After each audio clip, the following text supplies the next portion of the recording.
Admiral Zexthara stood on the bridge of his massive warship, the Iron Dominion, and looked at the star map with disgust. 3 small red dots marked human colonies at the edge of the galaxy. These tiny worlds had refused to pay their taxes to the great hegemonic empire. Now he had to waste his time teaching these primitive creatures a lesson. "Sir, we are ready to jump to the first human system," his communications officer reported. The officer was a tall, blue-skinned Valyrian with 4 arms. Like most species in the Empire, the Valyrians had joined willingly after seeing the Empire's power. Zexthara was a Korthak, one of the Empire's ruling species. His thick gray skin could stop bullets, and his red eyes could see in total darkness. He had conquered 17 worlds for the Empire. Dealing with humans would be the easiest job of his career. "Tell me again about these humans," Zexthara said. To his intelligence officer, the intelligence officer, a small green creature called a pixel, checked his datapad. "They are a young species, sir. They only learned to travel between stars 50 years ago. They have maybe 30 colony worlds. Their technology is basic. Their ships are small and slow." Zexthara laughed, a sound like rocks grinding together. "And they think they can refuse the Empire? How many ships do they have?" "Our spies count maybe 200 ships total across all their colonies, sir. Most are cargo ships. They have perhaps 50 combat ships, all very small." The admiral shook his head. His single fleet had 300 warships. The Empire had sent 3 full fleets for this mission. It was like using a hammer to crush an ant. "What about their military?" Zexthara asked. "They call it the Terran Colonial Defense Force, sir. It seems to be mostly volunteers. They have no real military training. Their weapons are primitive projectile guns and simple energy beams." Zexthara walked to the large window that showed the stars. Behind him, his crew worked at their stations. The bridge was huge, big enough to hold 200 crew members. The Iron Dominion was 5 kilometers long and carried enough firepower to destroy a planet. "Send a message to the other fleet commanders," he ordered. "Tell Admiral Krex and Admiral Vorth that this will be over in 3 days. We will be back home in time for the Empire Day celebration." His communications officer nodded and sent the message. Admiral Krex commanded the second fleet, made up of ships from the insect-like hive species. Admiral Vorth led the third fleet, which belonged to the machine race called the Centauri. All 3 fleets were heading to different human systems. Zexthara had been chosen to attack New Geneva, which intelligence said was one of the largest human colonies. The other 2 fleets would hit the colonies called Haven and Liberty Point. After they crushed these 3 worlds, the rest of the human colonies would surrender quickly. "Sir, we are getting a message from the human system," the communications officer said. "Put it on the main screen," Zexthara ordered.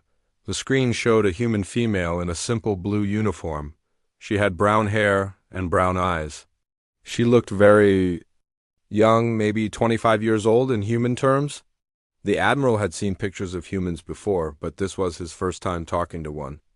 "This is Colonel Sarah Chun of the New Geneva Defense Force," the human said.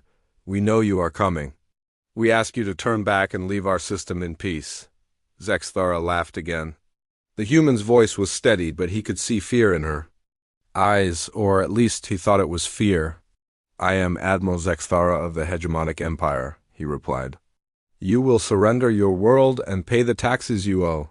If you resist, we will destroy everything." The human woman looked directly at him through the screen. "We cannot pay your taxes, Admiral. We will not become slaves to your empire. If you attack us, we will defend ourselves." "With what?" Zexthara asked, amused. "Your 50 little ships? Your volunteer soldiers? We have 300 ships, each. One bigger than your largest vessel? We have what we need," Colonel Chun said, simply. Zexthara ended the communication and turned to his officers. "Begin the attack. Target their defense stations first, then their ships. Try not to damage the colony itself too much. We will need those humans to work in the mines." The human system called New Geneva had 1 yellow star and 5 planets. The humans lived on the second planet, which they also called New Geneva. It was a green and blue world with large oceans and forests. Intelligence reports said it had about 10 million human colonists. As his fleet moved into the system, Zexthara studied the enemy forces. He could see 12 human ships waiting near the planet. They were much smaller than his vessels. The largest human ship was maybe 500 meters long. His own ship was 10 times bigger. "Sir, we are detecting some strange energy readings," his science officer reported. The science officer was another Korthek, but smaller and more focused on technology than fighting. "What kind of energy?" Zexthara asked. "Unknown, sir. It seems to be coming from several asteroids in the system. Also from what looks like space stations." Zexthara looked at the tactical display. He could see the asteroids his science officer meant. There were about 20 of them scattered around the system. They seemed normal, just chunks of rock and metal floating in space. Probably mining operations, he decided. Humans are known to mine asteroids for resources. Ignore them for now, focus on the military targets. His fleet moved closer to the planet. The human ships started moving too, but not toward his fleet. Instead, they seemed to be moving away, toward the edge of the system. "They are running," his tactical officer said with satisfaction. "Should we pursue them?" Zexthara thought for a moment. It would be easy to chase down the human ships and destroy them, but it might be better to let some escape. When they reached other human colonies and told everyone how easily the Empire had won, it would make the other colonies surrender faster. Let them go for now, he decided. Focus on taking the planet. We can hunt down their ships later. But as his fleet got closer to New Geneva, something strange happened. The asteroids his science officer had noticed began to move. They were not floating randomly anymore. Instead, they were positioning themselves between his fleet and the planet. "Sir, those asteroids are not natural," his science officer said, voice filled with worry. "They have engines and weapons." Zexthara stared at the tactical display. The 20 asteroids had spread out into a defensive formation. Each one was the size of a small moon. If they had weapons and engines, they were not asteroids at all. They were space fortresses. How did our intelligence miss this? He demanded.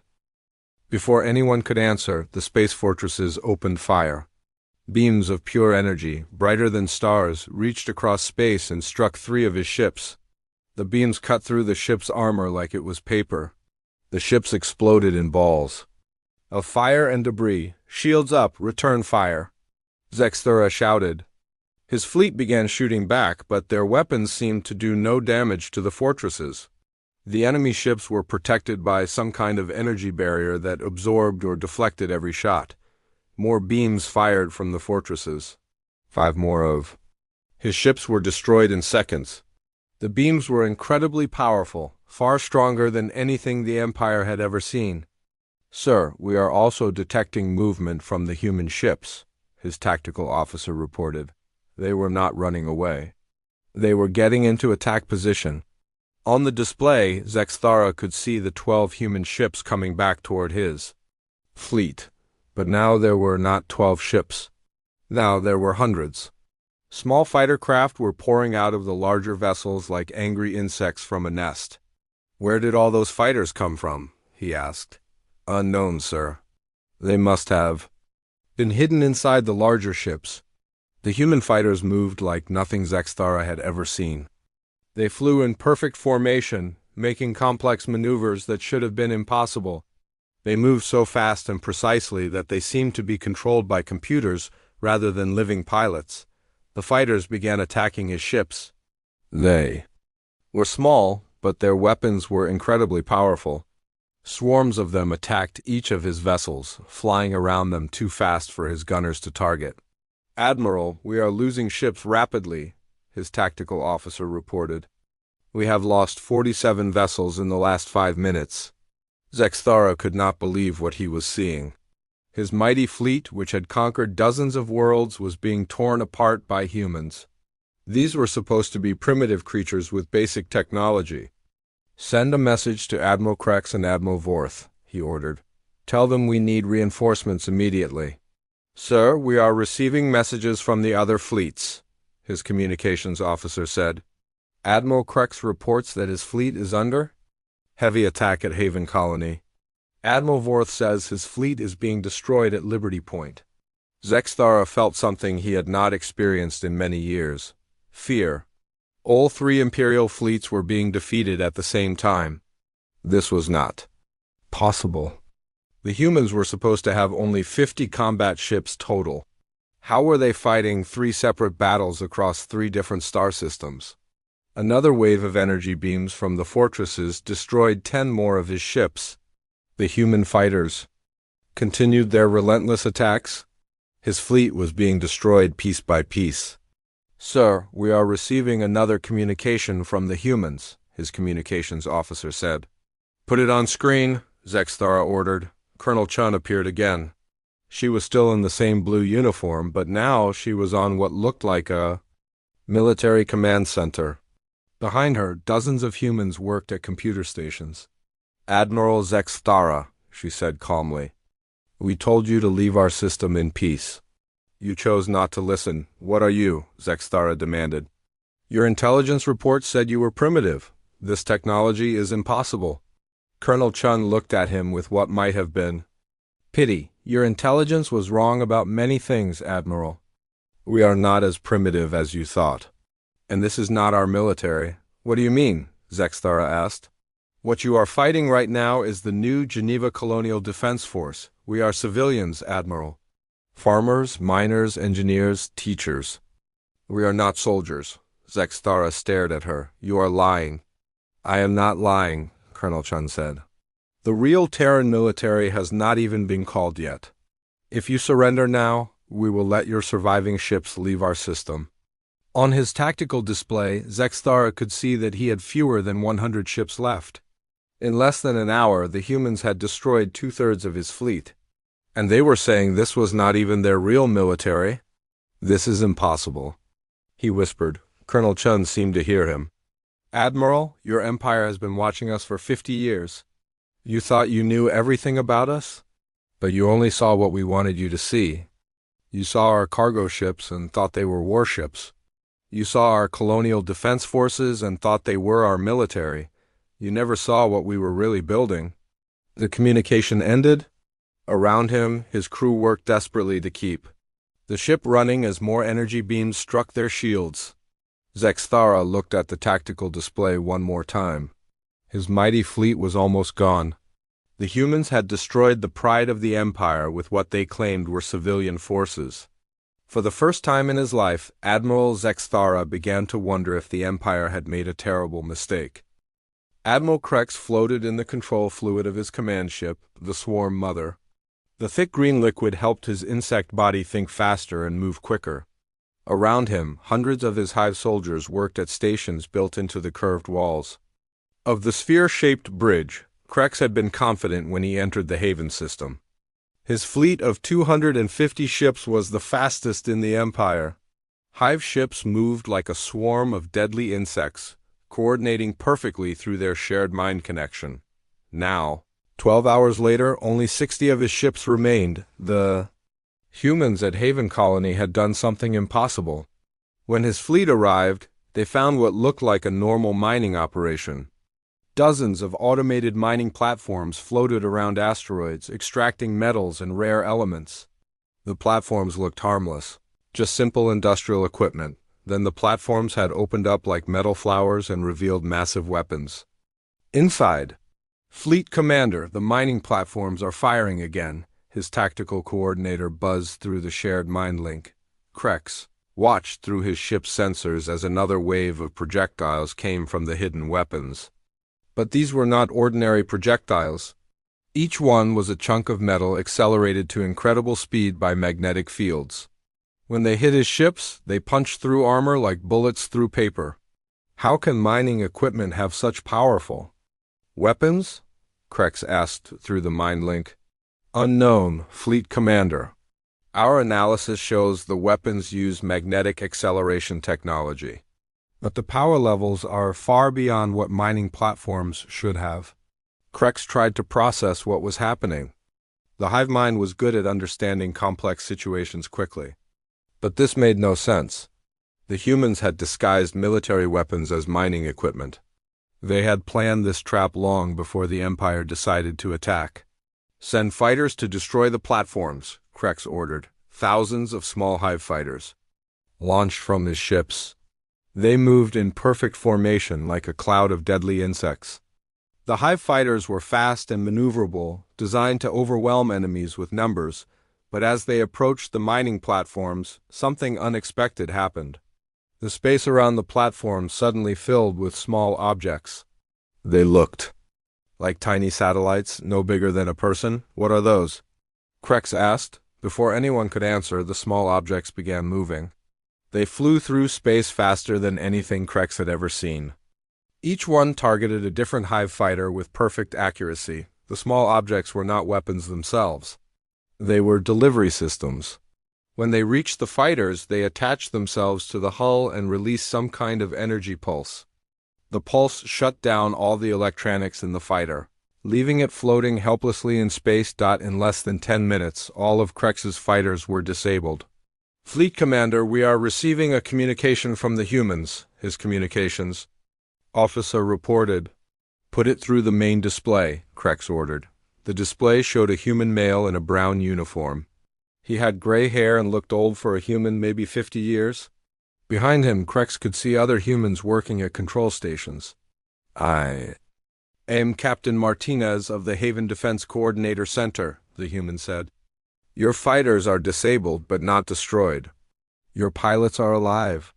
If you withdraw your fleet now, we will allow you to recover your fighters." Krex was confused. In every battle he had ever fought, enemies tried to kill as many as possible. Why were the humans keeping his pilots alive?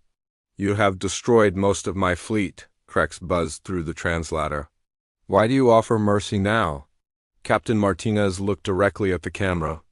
"Because we do not want to kill anyone, Admiral. We only want you to leave our system. Your empire attacked us. We are defending ourselves. You have hidden weapons," Krex accused.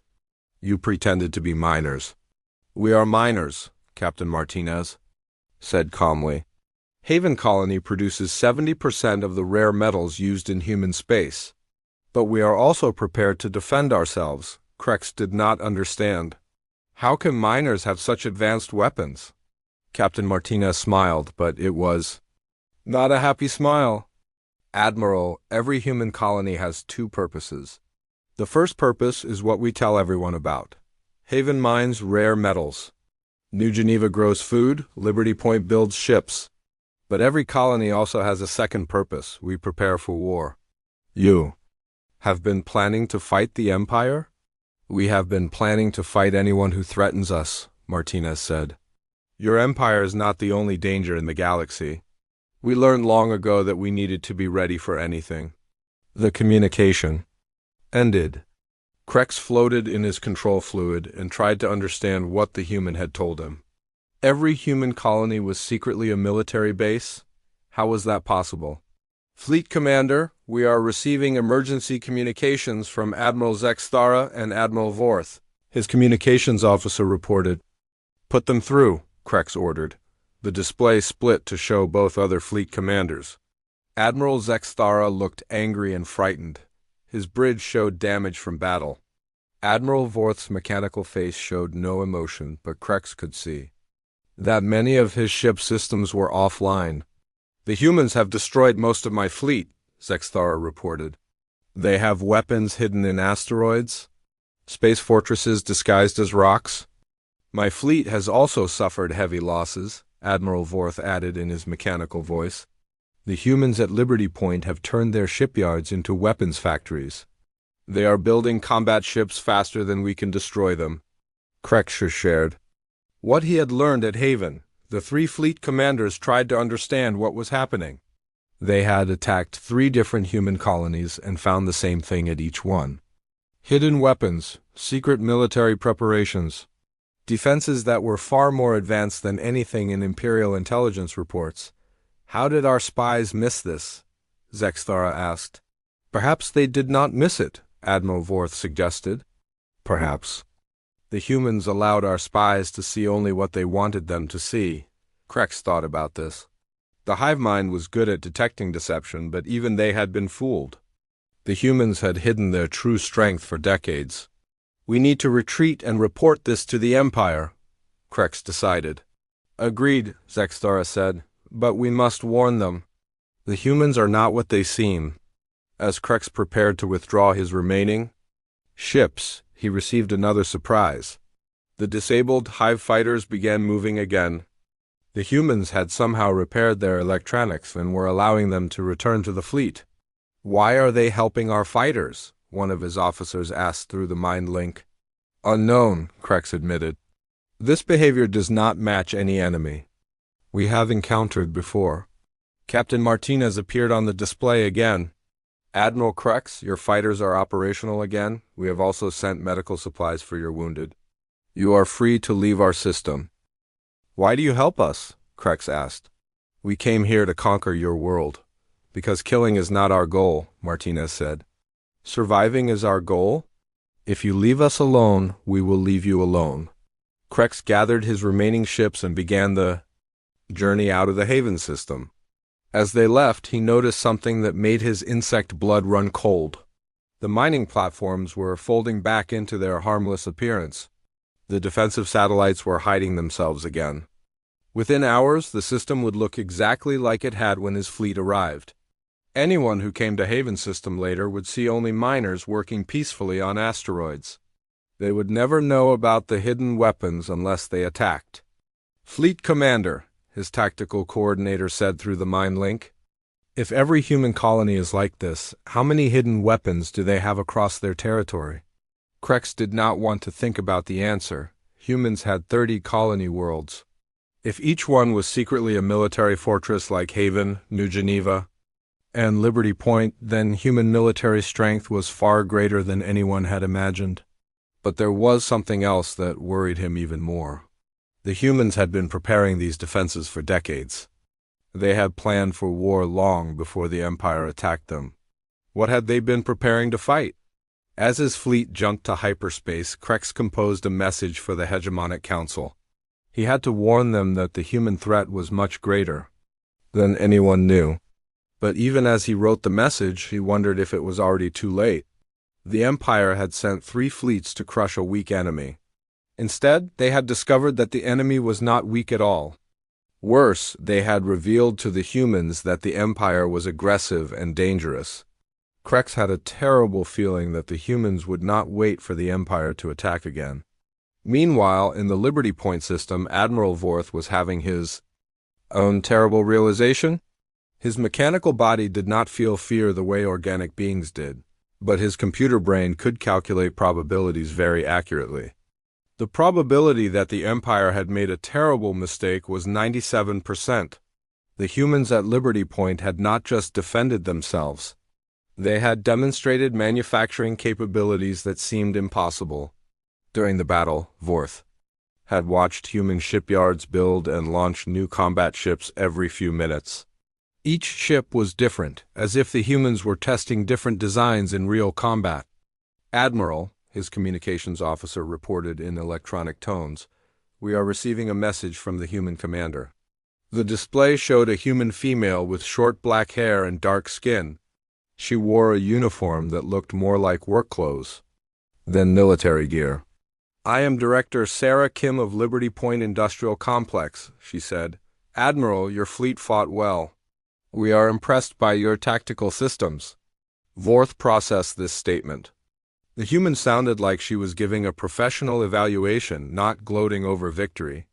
You have defeated my fleet, Vorth stated. Why do you compliment our performance? Director Kim looked thoughtful. Because we learn from every encounter. Admiral, your ships have interesting design features. Your energy weapons are very efficient. We would like to understand how they work. You want our technology? Vorth asked. We want to understand all technology, Kim said. Knowledge helps us build better defenses, and better defenses help us survive. Vorth calculated the implications of this statement. The humans were not just defending themselves. They were studying their enemies and learning from them. Every attack on a human colony would make them stronger. You are using us as test subjects, Vorth realized. Director Kim nodded. In a way, yes. We did not choose this fight, Admiral. But since you brought it to us, we will learn everything. We can from it, the communication ended.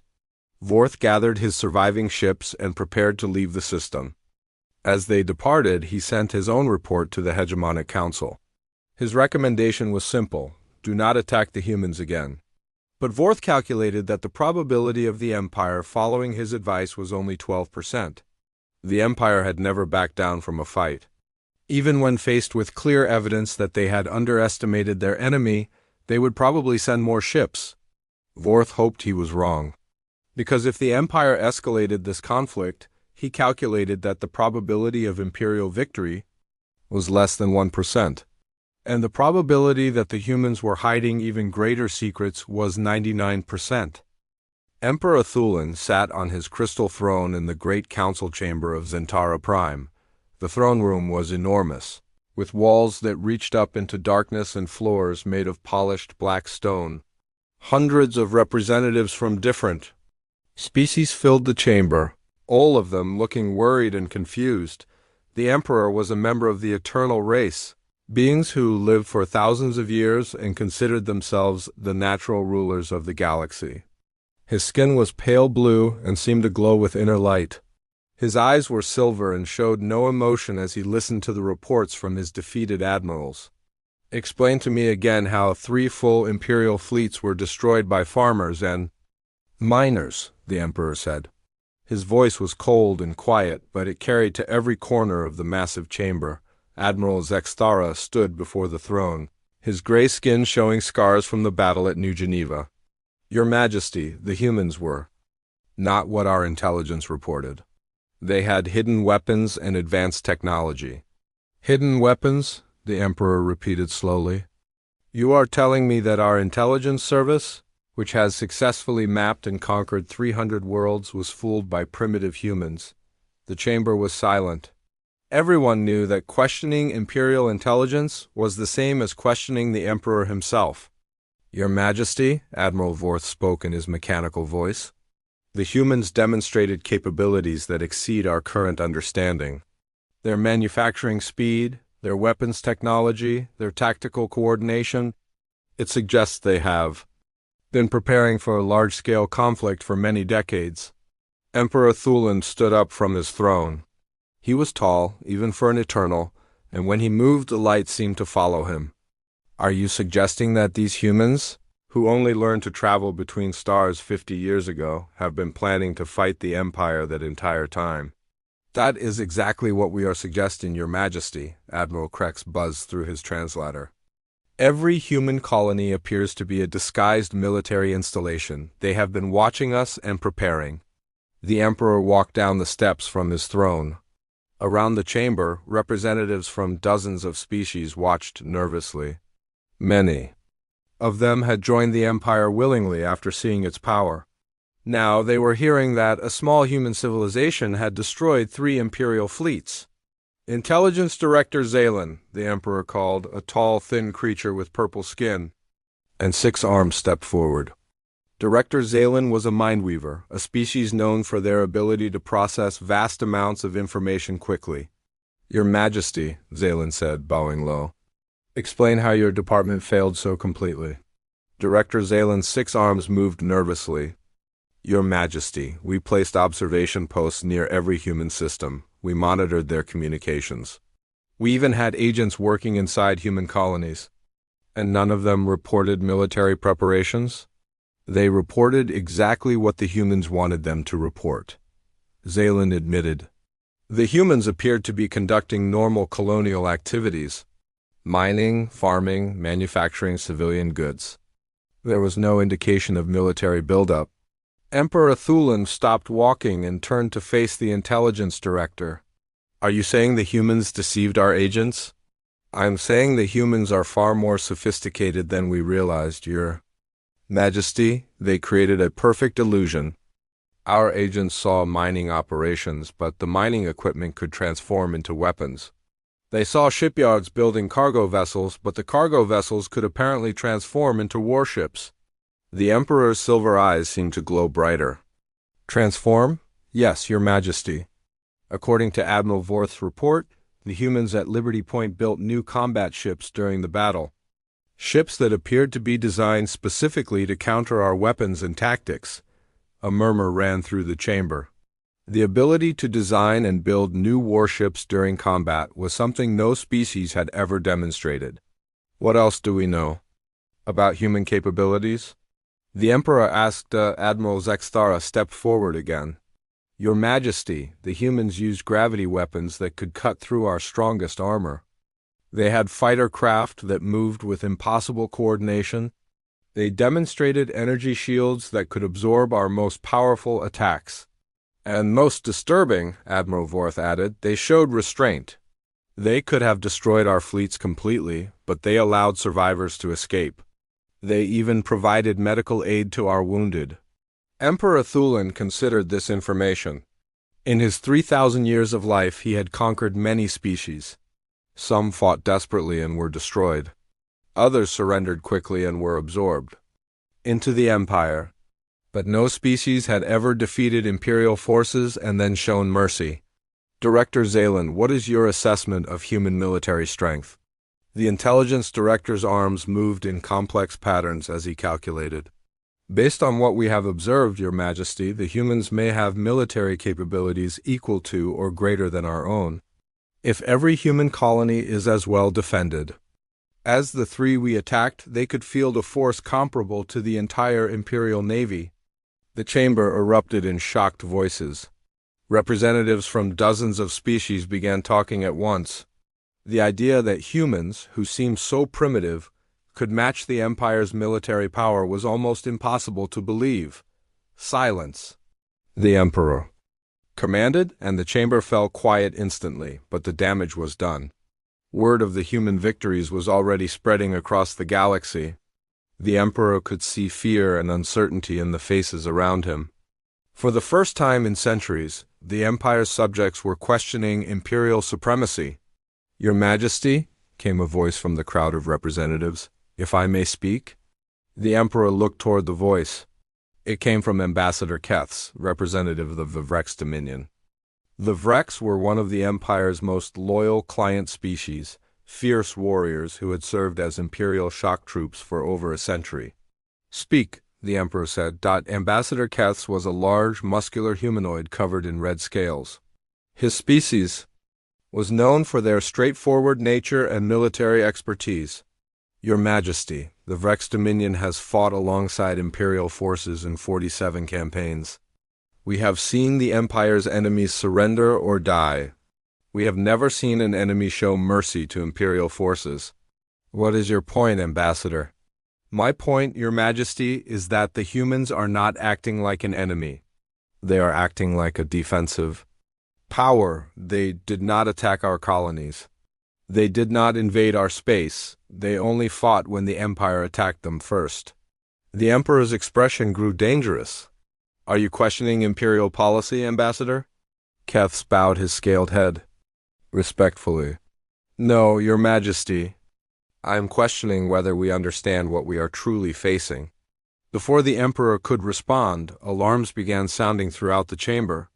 Red lights flashed and automated voices announced a priority communication from the frontier. Put it through, the Emperor ordered. The main display showed Governor Yixel of the Outer Rim territories. The governor was a crystalline, a species made of living rock. His usually calm demeanor was replaced by obvious panic. Your Majesty, we have a situation developing across the Outer Rim. Multiple rebellions have started on 17 worlds. The subject species are declaring independence from the Empire. Emperor Thulin felt something he had not experienced in centuries, genuine surprise. Rebellions? Which species? The Aquatic Collective on Title VII has expelled all Imperial forces. The Tree Singers of Forest Prime have declared their independence. The mountain clans of Stone World have seized all Imperial installations. Your Majesty, it appears that news of the human victories has inspired other species to revolt. The chamber was filled with shocked silence. The Empire had controlled these species for decades. They had seemed completely loyal. "How many ships have we lost?" the Emperor asked. "Preliminary reports indicate that over 400 Imperial vessels have been captured or destroyed by rebel forces, Your Majesty. The rebellions appear to be coordinated." Admiral Zexthara spoke up. "Your Majesty, this cannot be a coincidence. The timing suggests the humans may have been in communication with other species." Director Zalin's 6 arms moved frantically as he processed information. "Your Majesty, I am now detecting increased communication traffic between human systems and several rebel worlds. The humans appear to be offering support to the rebellion movements." Emperor Thulan walked back to his throne, but he did not sit down. His mind, sharpened by thousands of years of experience, began to see a pattern that terrified him. "Director Zalin, how long have the humans been monitoring our communications?" "Unknown, Your Majesty. Based on their technological capabilities, possibly since they first achieved interstellar travel." "And how long have they been in contact with our subject species?" Director Zalin paused, his 6 arms stopping their movement. "Your Majesty, if they have been monitoring our communications for 50 years, they would know the locations of every Imperial installation, every patrol route, every weakness in our defenses." The Emperor finally understood the scope of what was happening. The humans had not simply prepared to defend their own colonies. They had spent 50 years studying the Empire, learning its weaknesses, and possibly preparing other species for rebellion. "Your Majesty," Admiral Vorth said, "I am receiving reports that human ships have been detected in 12 different rebel systems. They appear to be providing military support." "What kind of support?" the Emperor demanded. "Weapons, Your Majesty? Medical supplies? Technical advisors?" "The rebels are suddenly using advanced tactics and equipment they did not have before." Ambassador Keth stepped forward again. "Your Majesty, the Vrex Dominion requests permission to remain neutral in any conflict with the humans." The Emperor stared at the Vrex representative. The Vrex had been among the Empire's most loyal allies for over a century. If they were requesting neutrality, it meant they believed the Empire could not win. "Ambassador, the Vrex have served the Empire faithfully for generations. Why do you request neutrality now?" Keth looked directly at the Emperor, showing no fear. "Because the humans fight like the Vrex, Your Majesty. They prepare carefully. They strike only when necessary. They show mercy to defeated enemies. These are the qualities of honorable warriors. And the Empire is not honorable?" "The Empire conquers, Your Majesty.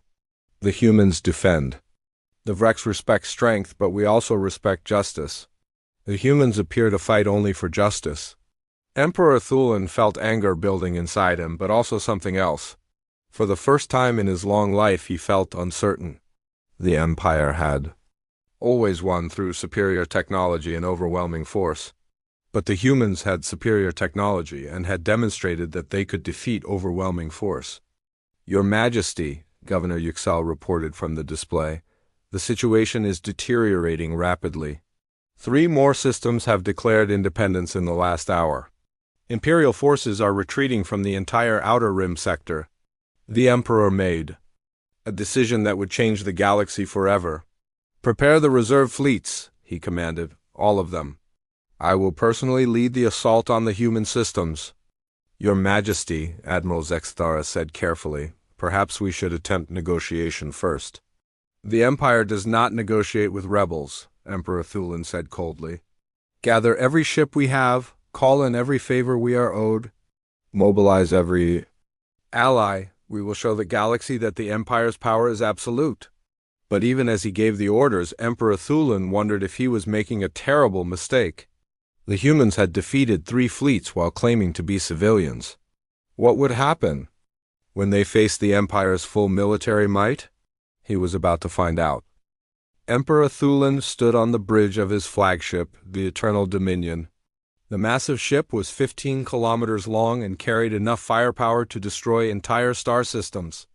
Around him, the largest military force in galactic history prepared For battle. 10,000 ships filled the space around Zentara Prime. Every Imperial fleet had been recalled. Every ally had been summoned. The Emperor had even hired mercenary fleets from beyond Imperial space. This was not just the Empire's military. This was the combined might of half the galaxy. Your Majesty, all fleets report ready for jump to hyperspace, Admiral Zexthara reported. He had been given command of the assault forces, a chance to redeem himself after his defeat at New Geneva. The Emperor looked at the tactical display showing his assembled forces. Massive dreadnoughts from the core worlds. Fast attack ships from the hive systems. Heavily armored fortress ships from the machine worlds.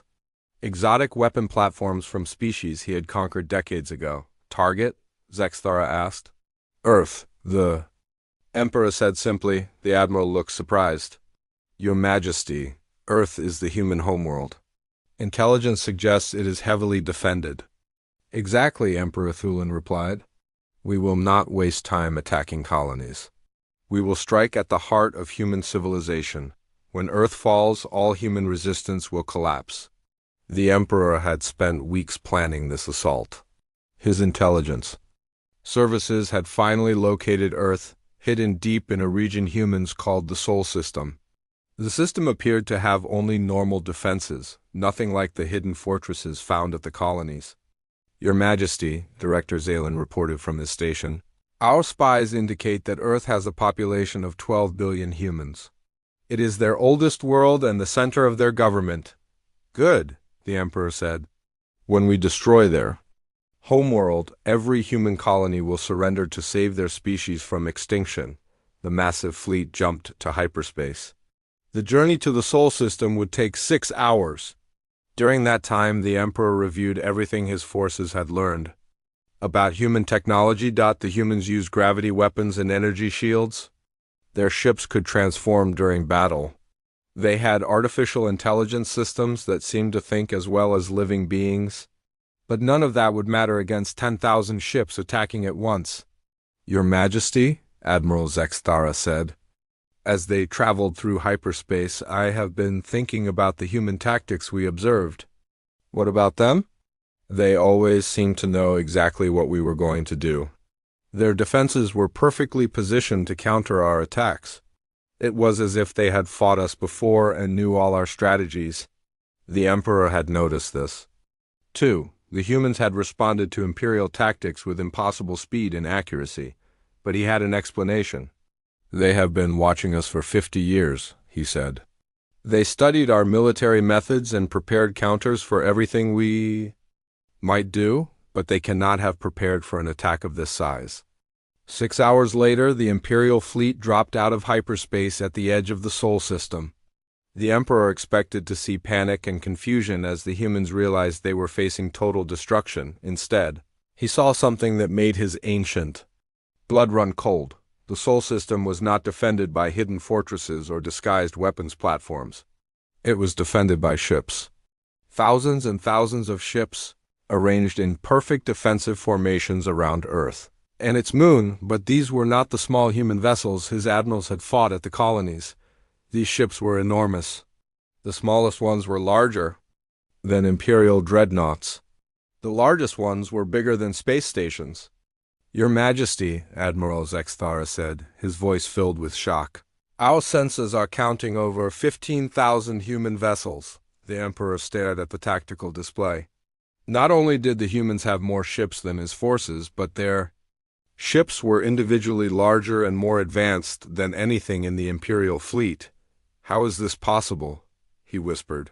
Your Majesty, we are receiving a communication from the human fleet, the communications officer reported.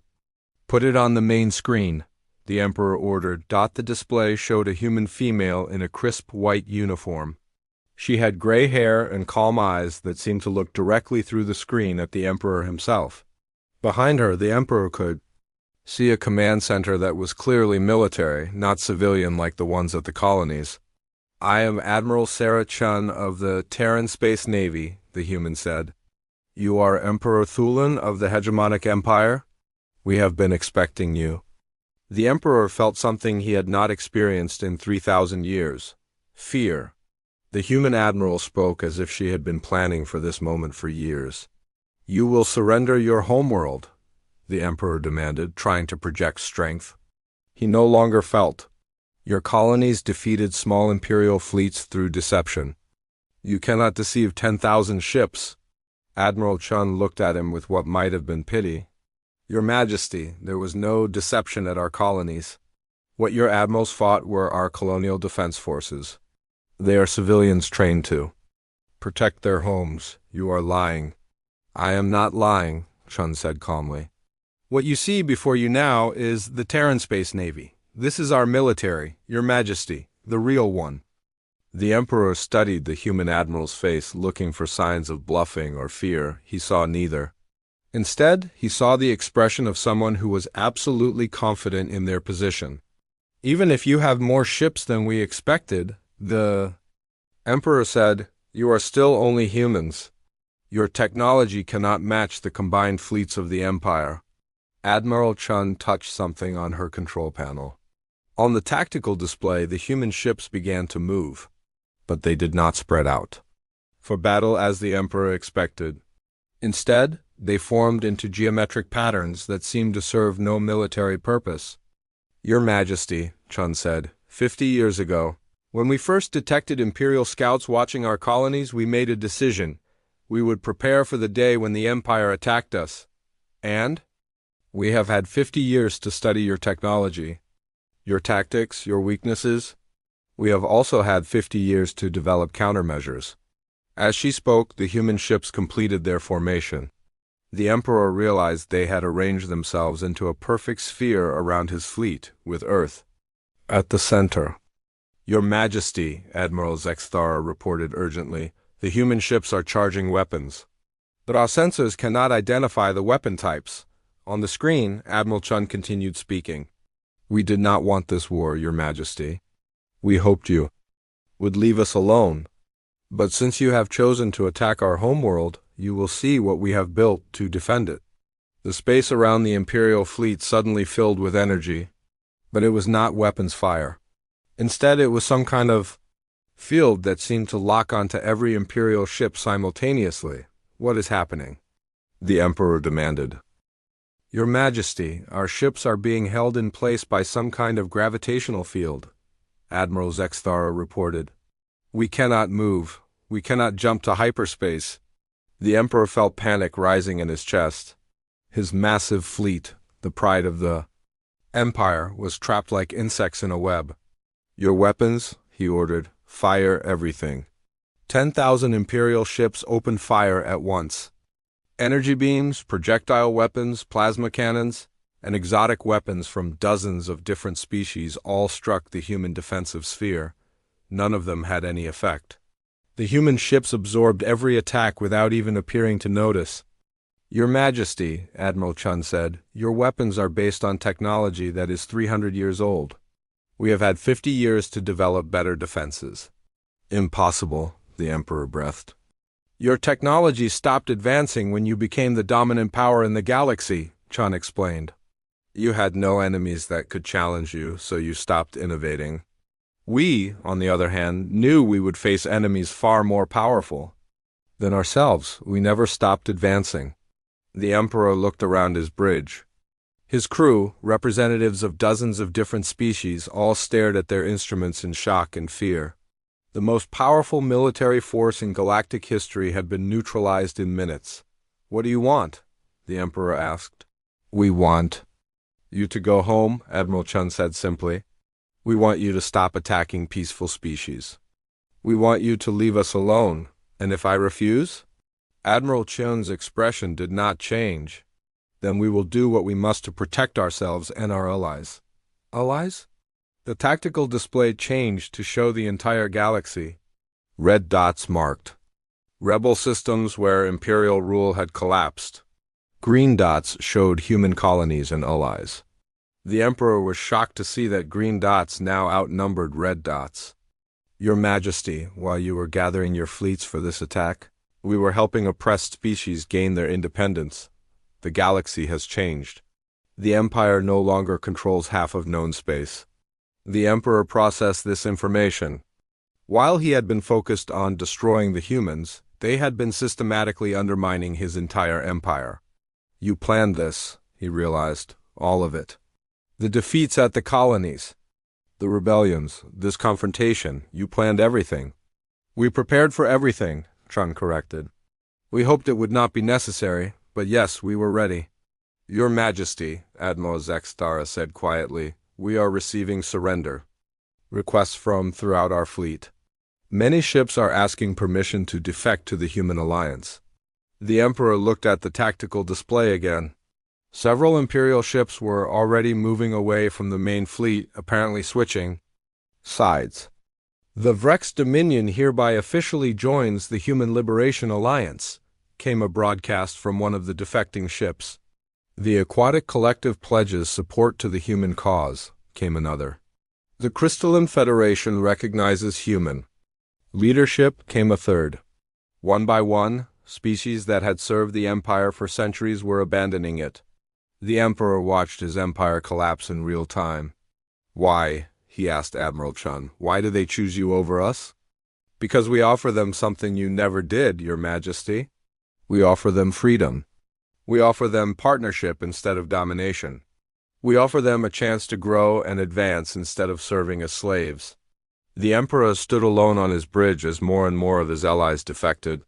His empire, built over thousands of years, was falling apart in a single day. What happens to me? He asked. Admiral Chun considered the question. That depends on you, Your Majesty.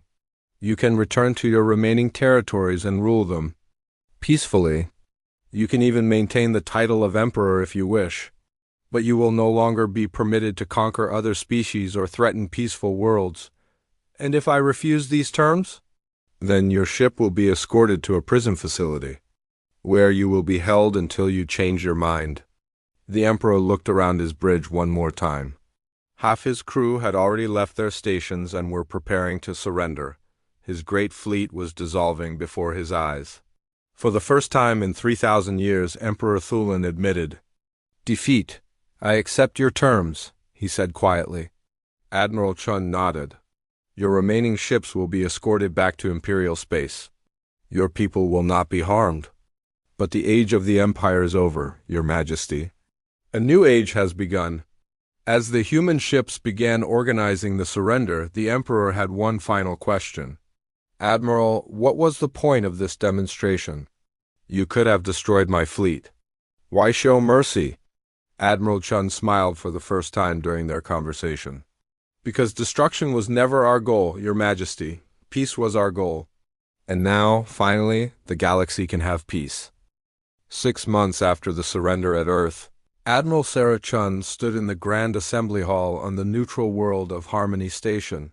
The station had been built in just 4 months by combined human and alien engineering teams.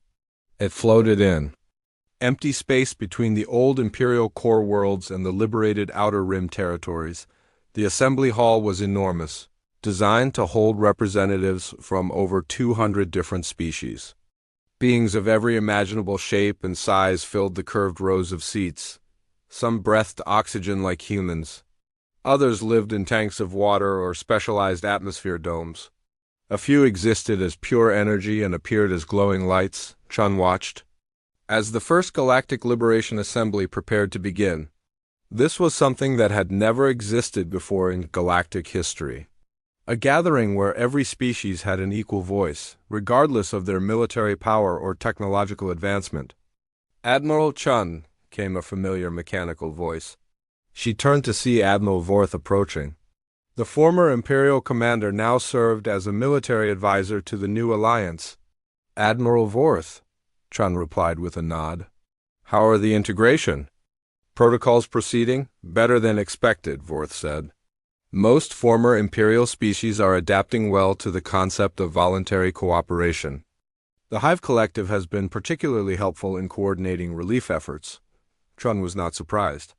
After the surrender, many former Imperial military officers had chosen to join the Liberation Alliance.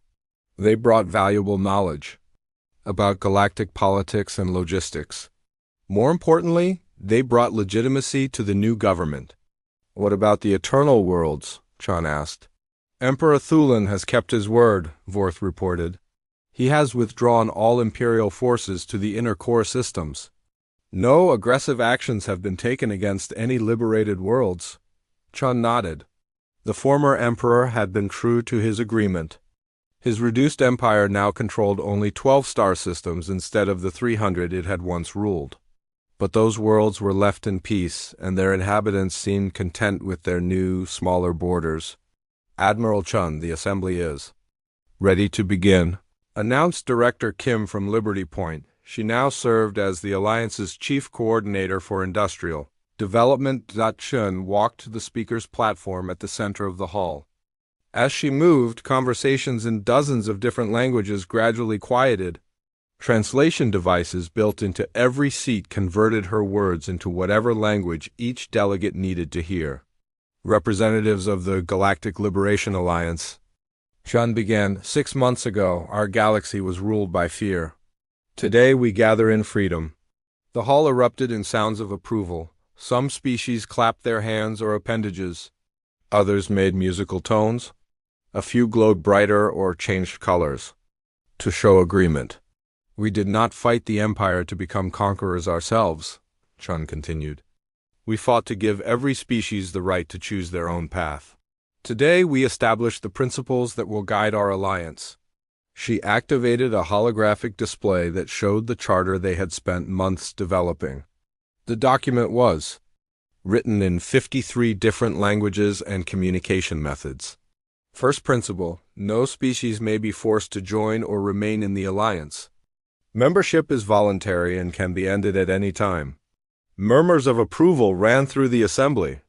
Many species had never heard of a government that allowed its members to leave freely. Second principle, no member species may attack or threaten another member species. Disputes will be resolved through negotiation and mediation.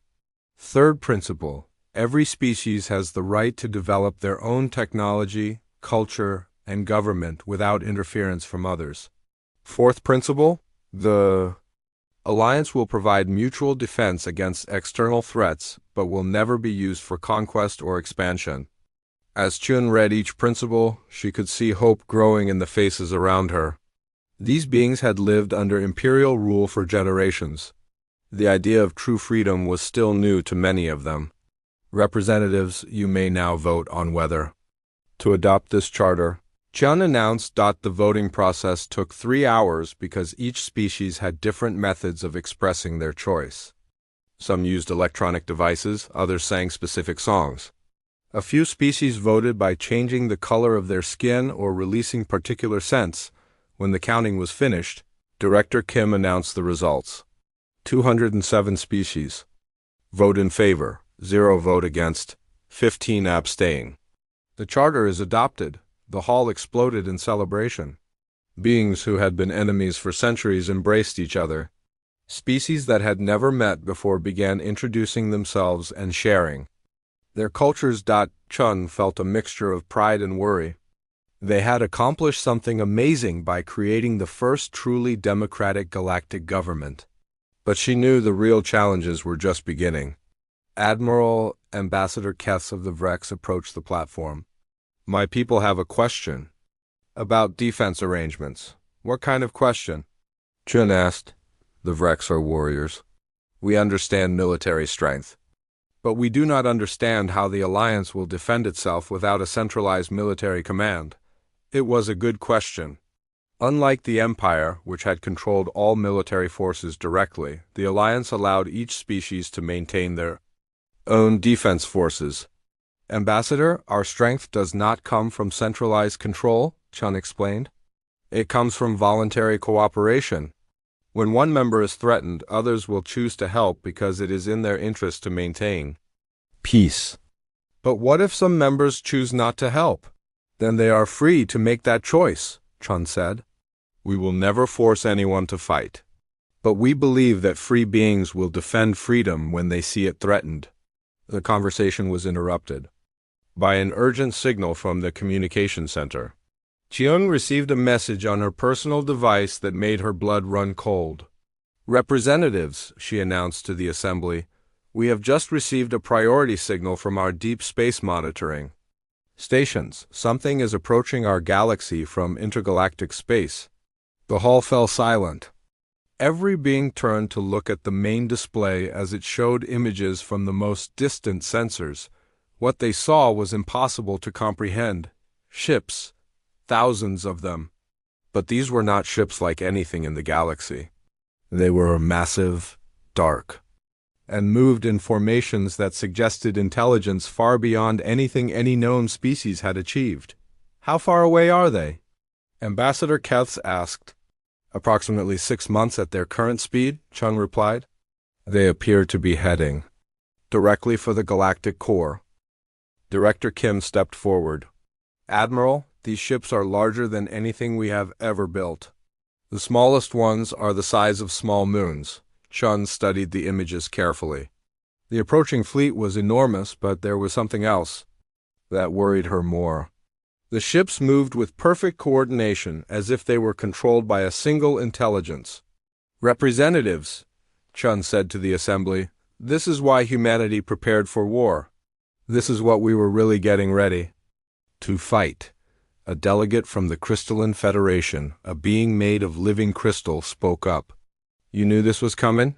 We suspected, Chun admitted. 50 years ago, our deep space sensors detected signs of massive technological activity in the space between galaxies. We calculated that whatever was out there would eventually reach our galaxy. Why did you not tell us? Demanded a representative from the Aquatic Collective. Because we hoped we were wrong, Chun said honestly. And because we knew that if we told the Empire, they would have tried to conquer the entire galaxy to prepare for the threat. We believed that a united, free galaxy would be stronger than a conquered one. The assembly erupted in dozens of conversations. A species tried to understand what they were facing. Order! Ambassador Keths called out, using his powerful voice to quiet the crowd. Admiral Chun, what do you propose we do? Chun looked around the assembly hall at the representatives of over 200 species. 6 months ago, most of them had been enemies or strangers. Now they were allies bound together by choice rather than force. We do what free beings do when faced with a threat, she said. We stand together. We prepare together, and we defend our freedom together. Admiral, the Vrex ambassador said. The Vrex pledge all our military forces to the defense of the galaxy. The Hive Collective offers our manufacturing capabilities, announced Admiral Krex. The Crystalline Federation will share our defensive technologies, added their representative, one by one. Species that had spent centuries fighting each other began volunteering to work together against the approaching threat. Chun felt a surge of hope. This was what she had dreamed of when humans first began preparing for galactic war. Not conquest, but cooperation. Not empire, but alliance. Representatives, she said, we have 6 months to prepare. 6 months to show these invaders that our galaxy is protected by something more powerful than any empire. It is protected by the free choice of free beings to defend each other. As the assembly began organizing the galaxy's defense, Chen received another private message. This one was from Colonel Martinez at Haven Colony. Admiral, our deep space sensors are detecting something else. Behind the main invasion fleet, there are signs of even larger ships. Much larger. We estimate that what we are seeing now may only be the advanced scouts. Shun read the message twice before deleting it. The galaxy would learn about the larger ships soon enough. For now, they needed to focus on the immediate threat, but privately, she was grateful that humanity had spent 50 years preparing for this moment. The Empire had been just practice. The real test was coming. Admiral, Director Kim said quietly, do you really think we can win against those ships? Chen looked at the display showing the approaching fleet, then looked around the assembly hall where hundreds of species were already working together to plan their defense. Director, the Empire thought they were facing primitive colonists with simple weapons. These invaders think they are facing a divided galaxy full of competing species. They have no idea what they are really up against. What are they up against? Chun smiled. They are about to face something that has never existed before in galactic history. A truly united galaxy, fighting not because they are forced to, but because they choose to. They are about to discover that free beings defending their freedom are the most dangerous force in the universe. As the assembly worked through the night, planning the defense of their galaxy, Chun reflected on how much had changed in 6 months. The Empire was gone. Hundreds of species were free, and now they would all stand together against whatever was. Coming from the dark space between galaxies, the humans had prepared for war so they could choose peace. Now, the entire galaxy would discover what that choice really meant. In the distance, the dark ships continued their approach, unaware that they were heading toward a galaxy that had learned to fight not for conquest, but for freedom. And freedom, as any human could tell them, was worth fighting for. The snow fell thick on the dead planet. It had been falling for thousands of years. The world was cold and empty. No life moved on its surface. No cities stood on its frozen ground. It was just another dead rock floating in space. But today was different. Today ships came to this forgotten world. The Galactic Council fleet dropped out of hyperspace with bright flashes of light. 5 large ships hung in the darkness above the planet. Their hulls gleamed silver and blue. Strange symbols covered their sides. The symbols belonged to different alien races from across the galaxy. Inside the lead ship, Commander Zethus looked at the planet below. His 4 eyes blinked slowly. His green skin had dark spots that showed he was worried. Zethus belonged to the Vrex race. The Vrex were good at finding old things buried in space. "Are you sure the readings are correct?" Zethus asked. His voice made a low humming sound. Dr. Kane stepped forward. She was tall and thin. Her people were called the Aethan. They had white skin that looked like glass. The Aethan were the smartest race in the galaxy. They loved to study old things. "The readings are very clear," Dr. Kane said. Her voice sounded like music. "There is something big under the ice. Something made of metal. Something very old." Zethus looked at the data on his screen. The numbers made no sense. The thing under the ice was huge. It was bigger than any ship in their fleet. It was buried 3 kilometers down under rock and ice. "How old do you think it is?" asked Captain Thorks. He was short and wide. His people were called the Gorak. They had thick gray skin and were very strong. The Gorak were good at digging and building. Dr. Kane touched her data pad. More numbers appeared on the screen. "The ice around it is at least 5,000 years old, maybe more. This thing has been buried since before our races learned to travel between stars." The room went quiet. 5,000 years was a long time. Back then, most races were still living in caves.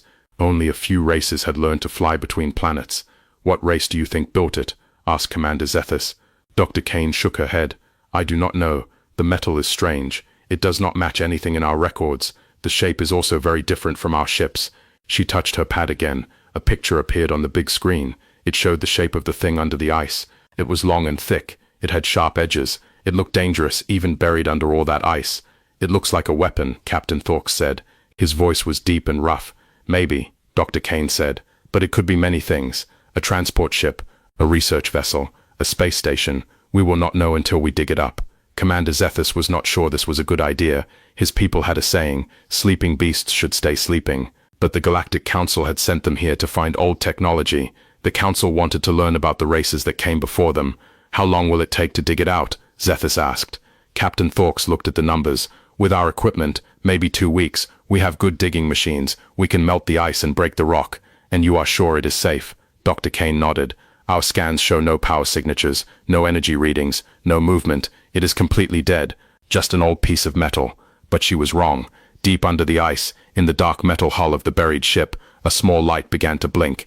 It was very faint, so faint that the alien scanners could not see it. The light blinked once, then twice. Then it went dark again. Something was listening. Commander Zethus made his choice. "Begin the excavation. But be careful. We do not know what we are dealing with." The next day, the work began. The alien ships landed on the planet's surface. Big machines came out of the cargo holds. Steam rose from the ice as the melting beams hit it. The sound of breaking rock echoed across the empty land. Dr. Kane stood on the ice, watching the work. She wore a thick suit to keep warm. Her breath made white clouds in the cold air.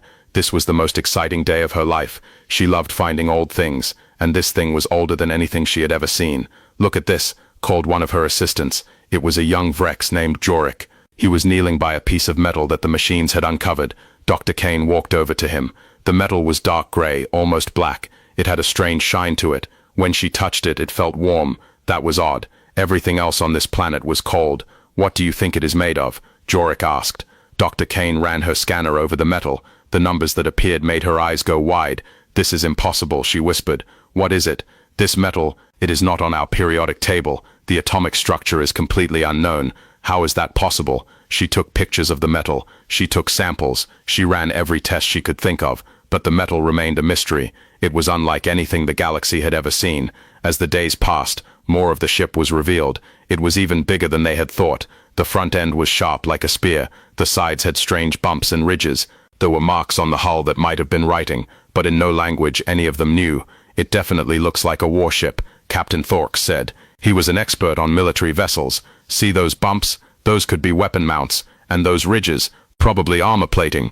Dr. Kane did not want to believe it. She hoped it was a peaceful ship, a science vessel or a colony ship, but the more they uncovered, the more it looked like a weapon of war.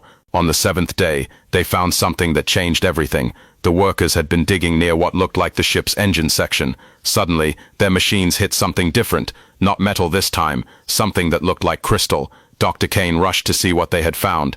It was a window, a huge window made of some kind of clear material, and through the window she could see inside the ship. Bring lights, she called. I want to see what is in there. The workers aimed their bright lights through the window. What they saw made them all step back in shock. The inside of the ship was not empty. There were things in there, machines, computers, and in the center of the room, something that looked like a chair, a command chair. But that was not the most shocking thing. The most shocking thing was that everything looked ready to use. There was no dust, no rust, no signs of age. It looked like the crew had just stepped out for a few minutes. How is this possible? Commander Zethus asked. He had come down to the planet to see for himself. This ship is thousands of years old. Everything inside should be dust by now. Dr. Kane had no answer. She pressed her face against the window, trying to see more. The technology inside looked advanced, more advanced than anything the Galactic Council had. There were screens and controls that she did not understand, lights that still seemed to be working. We need to get inside, she said. Captain Thorks shook his head. That could be dangerous. We do not know what is in there. What if there are traps? What if the air is poisonous? But Dr. Kane was determined. We came here to learn. We cannot learn anything by staring through a window. We need to go inside. Commander Zethus was torn. His orders were to investigate any discoveries, but his instincts told him to be careful, very careful. That night, as the aliens slept in their warm ships, something stirred in the buried vessel. The small light that had blinked before began to blink again. This time it stayed on longer. Other lights joined it. Deep in the ship's core, ancient systems began to wake up. Scanners came online. They detected the alien presence above. Computer systems started running diagnostics. Everything was working perfectly, just as it had been designed to do. The ship had been waiting for someone to find it, waiting for someone to wake it up. And now, after 5,000 years of sleep, it was beginning to stir. But the aliens on the surface knew none of this. They were too excited about their discovery to notice the faint energy readings that were starting to appear on their instruments. They were too busy planning how to get inside the ship to see the warning signs. Dr. Kane lay in her bed, unable to sleep. She kept thinking about what they had found. Who had built this ship? Where had they come from? What had happened to them? In all the records of the Galactic Council, there was no mention of this ship or its builders. It was like they had never existed, like they had been erased from history. But why? And why did she have the feeling that they were about to find out? Outside her window, the snow continued to fall on the buried ship. But now, if someone had been looking very carefully, they might have seen a faint glow coming from under the ice. A glow that was getting brighter with each passing hour. The ship was waking up.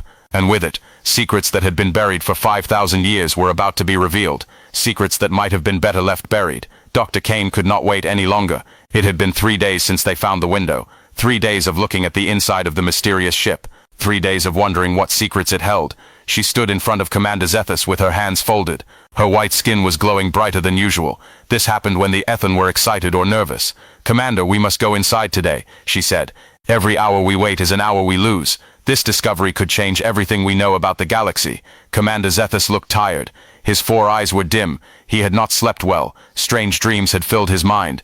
Dreams of dark ships flying through space. Dreams of war and death. "Doctor, I understand your excitement," he said, "but my job is to keep everyone safe. We still know nothing about this ship. Nothing about who built it. Nothing about why it was buried." Captain Thorks entered the room. His heavy footsteps made the floor shake. "Commander, my teams have finished checking the outside of the ship. We found something interesting." He touched a button on the wall. A big screen showed pictures of the ship's hull. There were marks on the metal, long scratches and dents. "These are battle scars," Thorks said. "This ship has been in fights, big fights. See these holes? They were made by energy weapons, very powerful ones."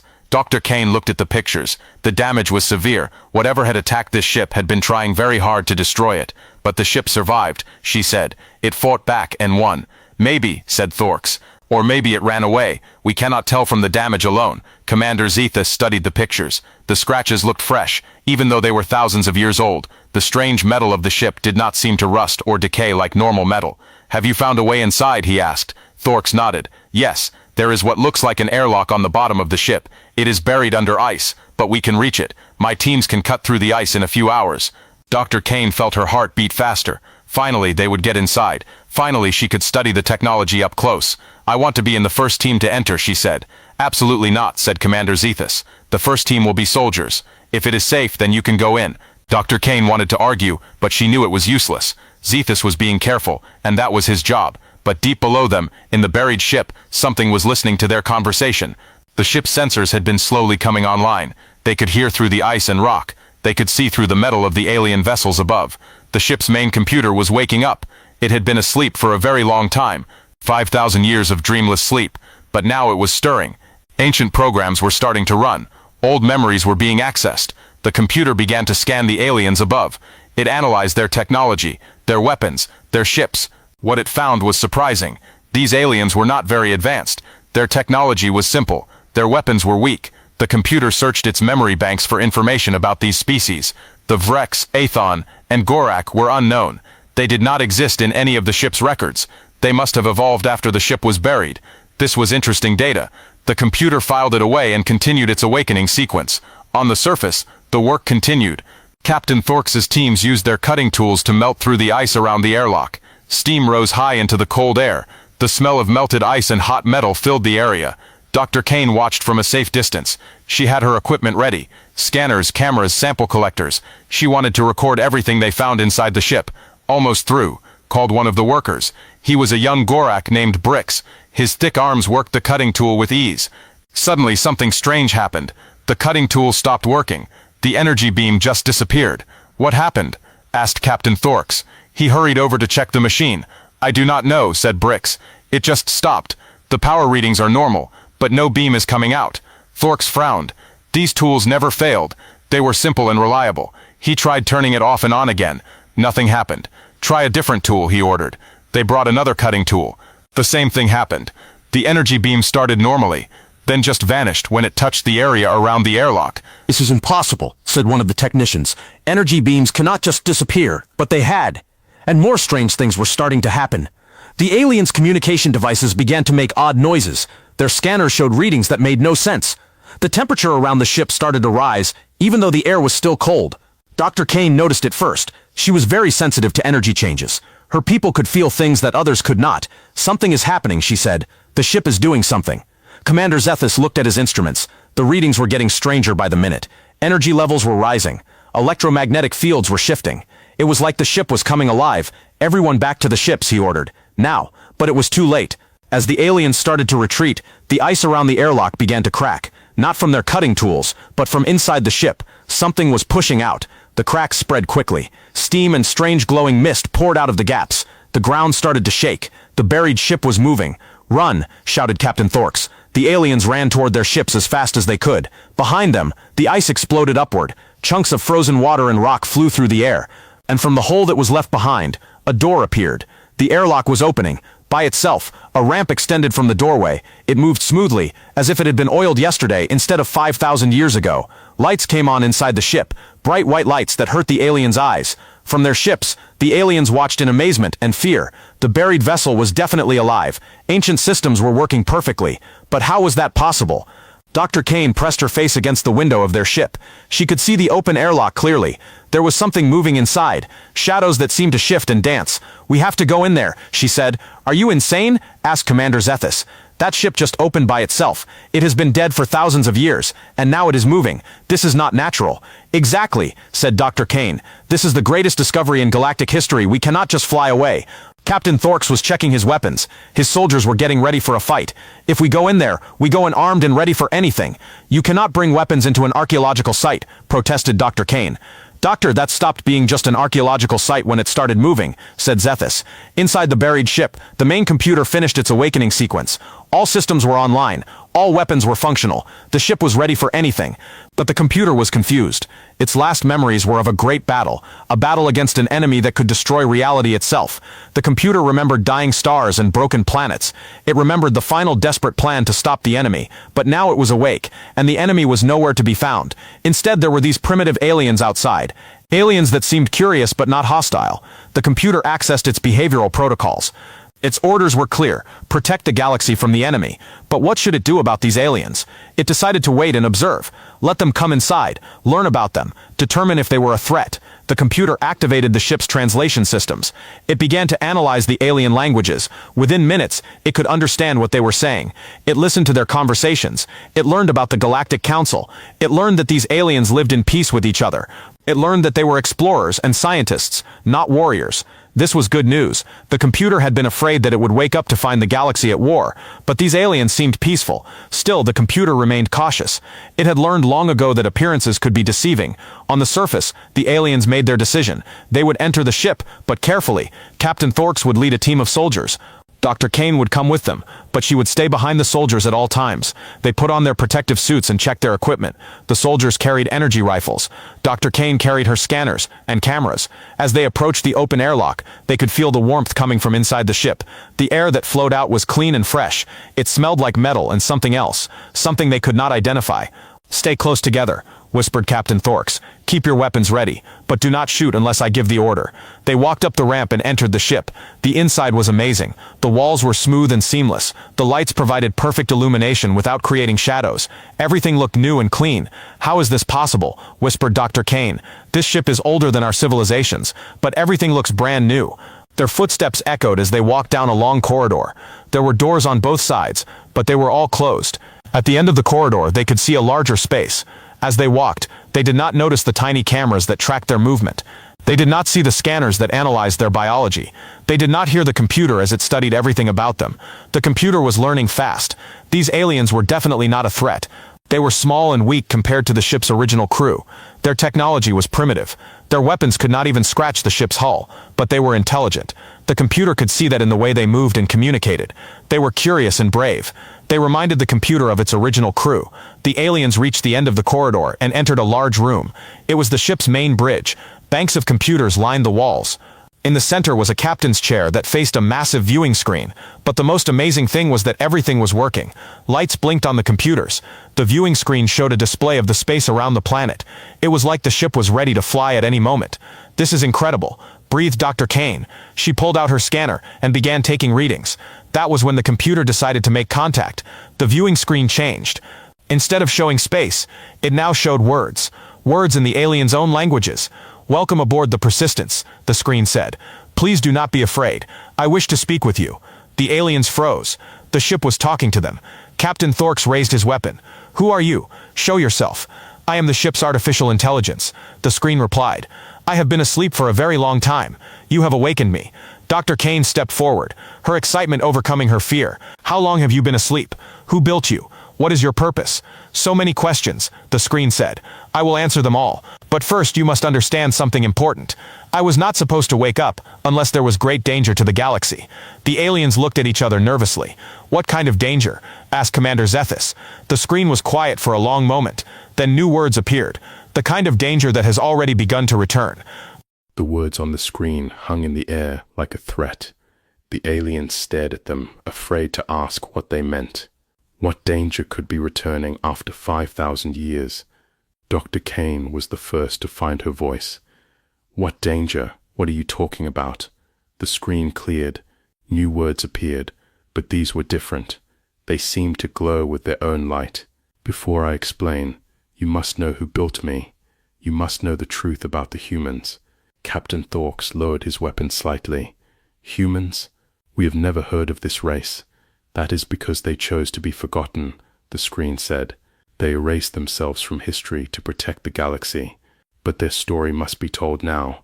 The viewing screen changed again. This time it showed pictures. The aliens gasped at what they saw.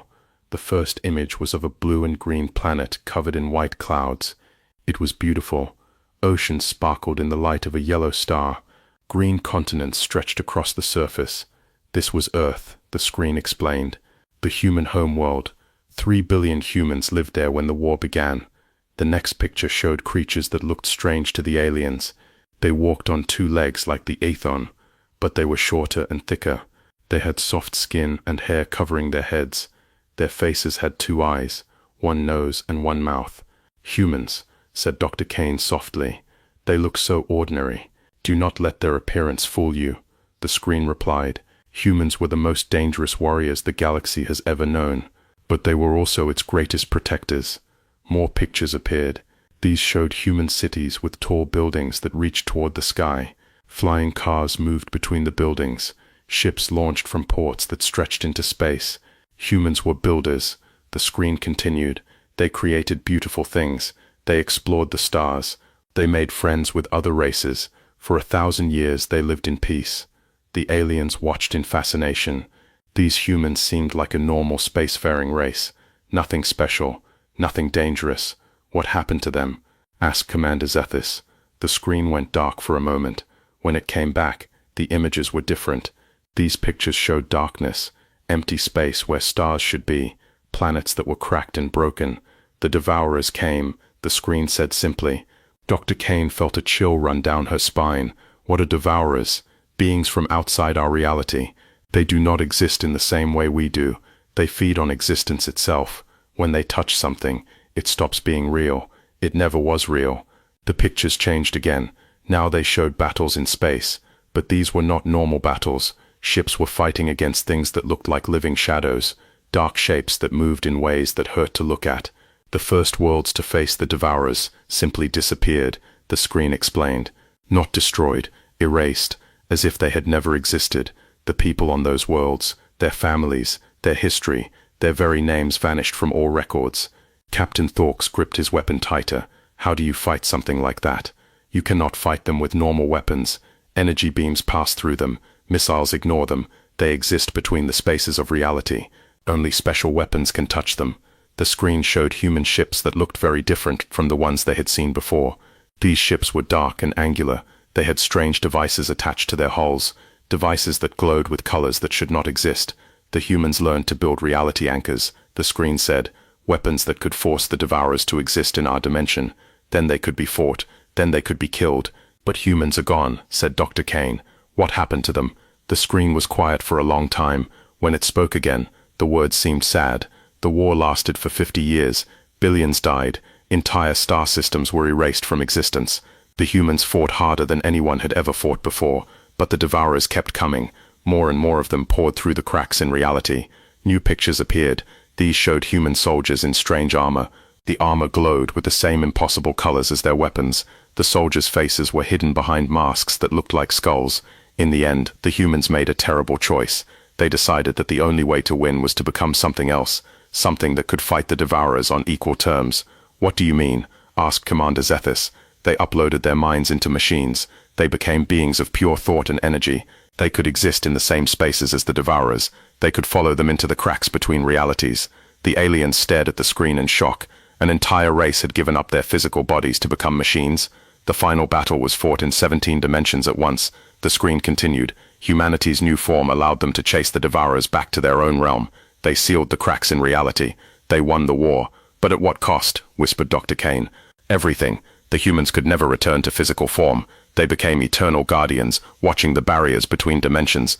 They made sure the Devourers could never return. The screen showed one final image.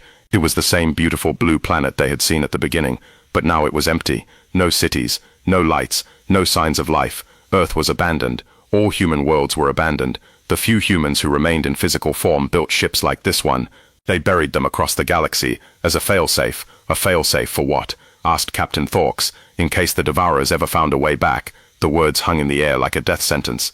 The aliens looked at each other with growing fear. Are you saying they have returned? Asked Commander Zethis. Not yet.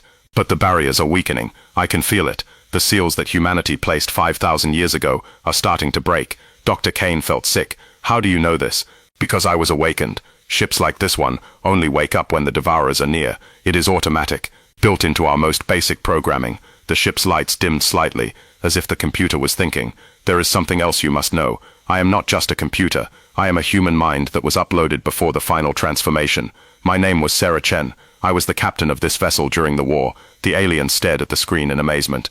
They were talking to a human being, a being from a race that had died out 5,000 years ago. "Captain Chen," said Dr. Kane carefully, "if the Devourers are returning, what can we do? Our weapons are nothing compared to what you have described. Your weapons are useless against the Devourers." Sarah agreed. "But you are not defenseless. The humans prepared for this day." "How?" "There are thousands of ships like this one buried across the galaxy. Each one contains the uploaded mind of a human warrior. Each one is equipped with reality anchor weapons. When the Devourers return, the fleet will wake up." Captain Thorks looked skeptical. "Thousands of ships. We have explored most of the galaxy. We would have found them. You found this one by accident," Sarah pointed out. "The others are hidden much better. Some are buried in the cores of planets. Others are hidden inside asteroids. A few are concealed within the hearts of stars themselves." "Inside stars," gasped Dr. Kane. "Human technology was very advanced by the end of the war. We learned to build ships that could survive anything, even the death of a universe." The screen showed a map of the galaxy. Tiny lights appeared scattered across it. There were hundreds of them, maybe thousands. Each light represents a sleeping warship, Sarah explained. Each ship contains weapons that can hurt the Devourers. Each ship is crewed by the uploaded mind of a human warrior who fought in the original war. Commander Zethus studied the map. "Why did you not tell our people about this? Why keep it secret?" "Because knowledge of the Devourers is dangerous. Even thinking about them too much can weaken the barriers that keep them out. The humans chose to be forgotten, so that the galaxy could live in peace. But now that peace is ending," said Dr. Kane. "Yes, the first signs have already appeared. Reality distortions in the outer rim, ships that have vanished without a trace, stars that have gone dark for no reason." The aliens felt a chill of fear. They had heard reports of strange happenings in the outer systems, ships that had simply disappeared, but they had thought these were just accidents or pirates. "How long do we have?" asked Captain Thorks. "Not long. Maybe a few months, maybe a few weeks. The barriers are failing faster than expected." Sarah's voice became more urgent. "You must contact your Galactic Council immediately. Tell them what you have learned. Tell them to prepare their fleets." "Prepare them for what?" asked Commander Zethus. "You said our weapons are useless. Your weapons cannot hurt the Devourers directly, but you can evacuate civilians. You can guide refugees to safe systems. You can buy time for the human fleet to fully awaken."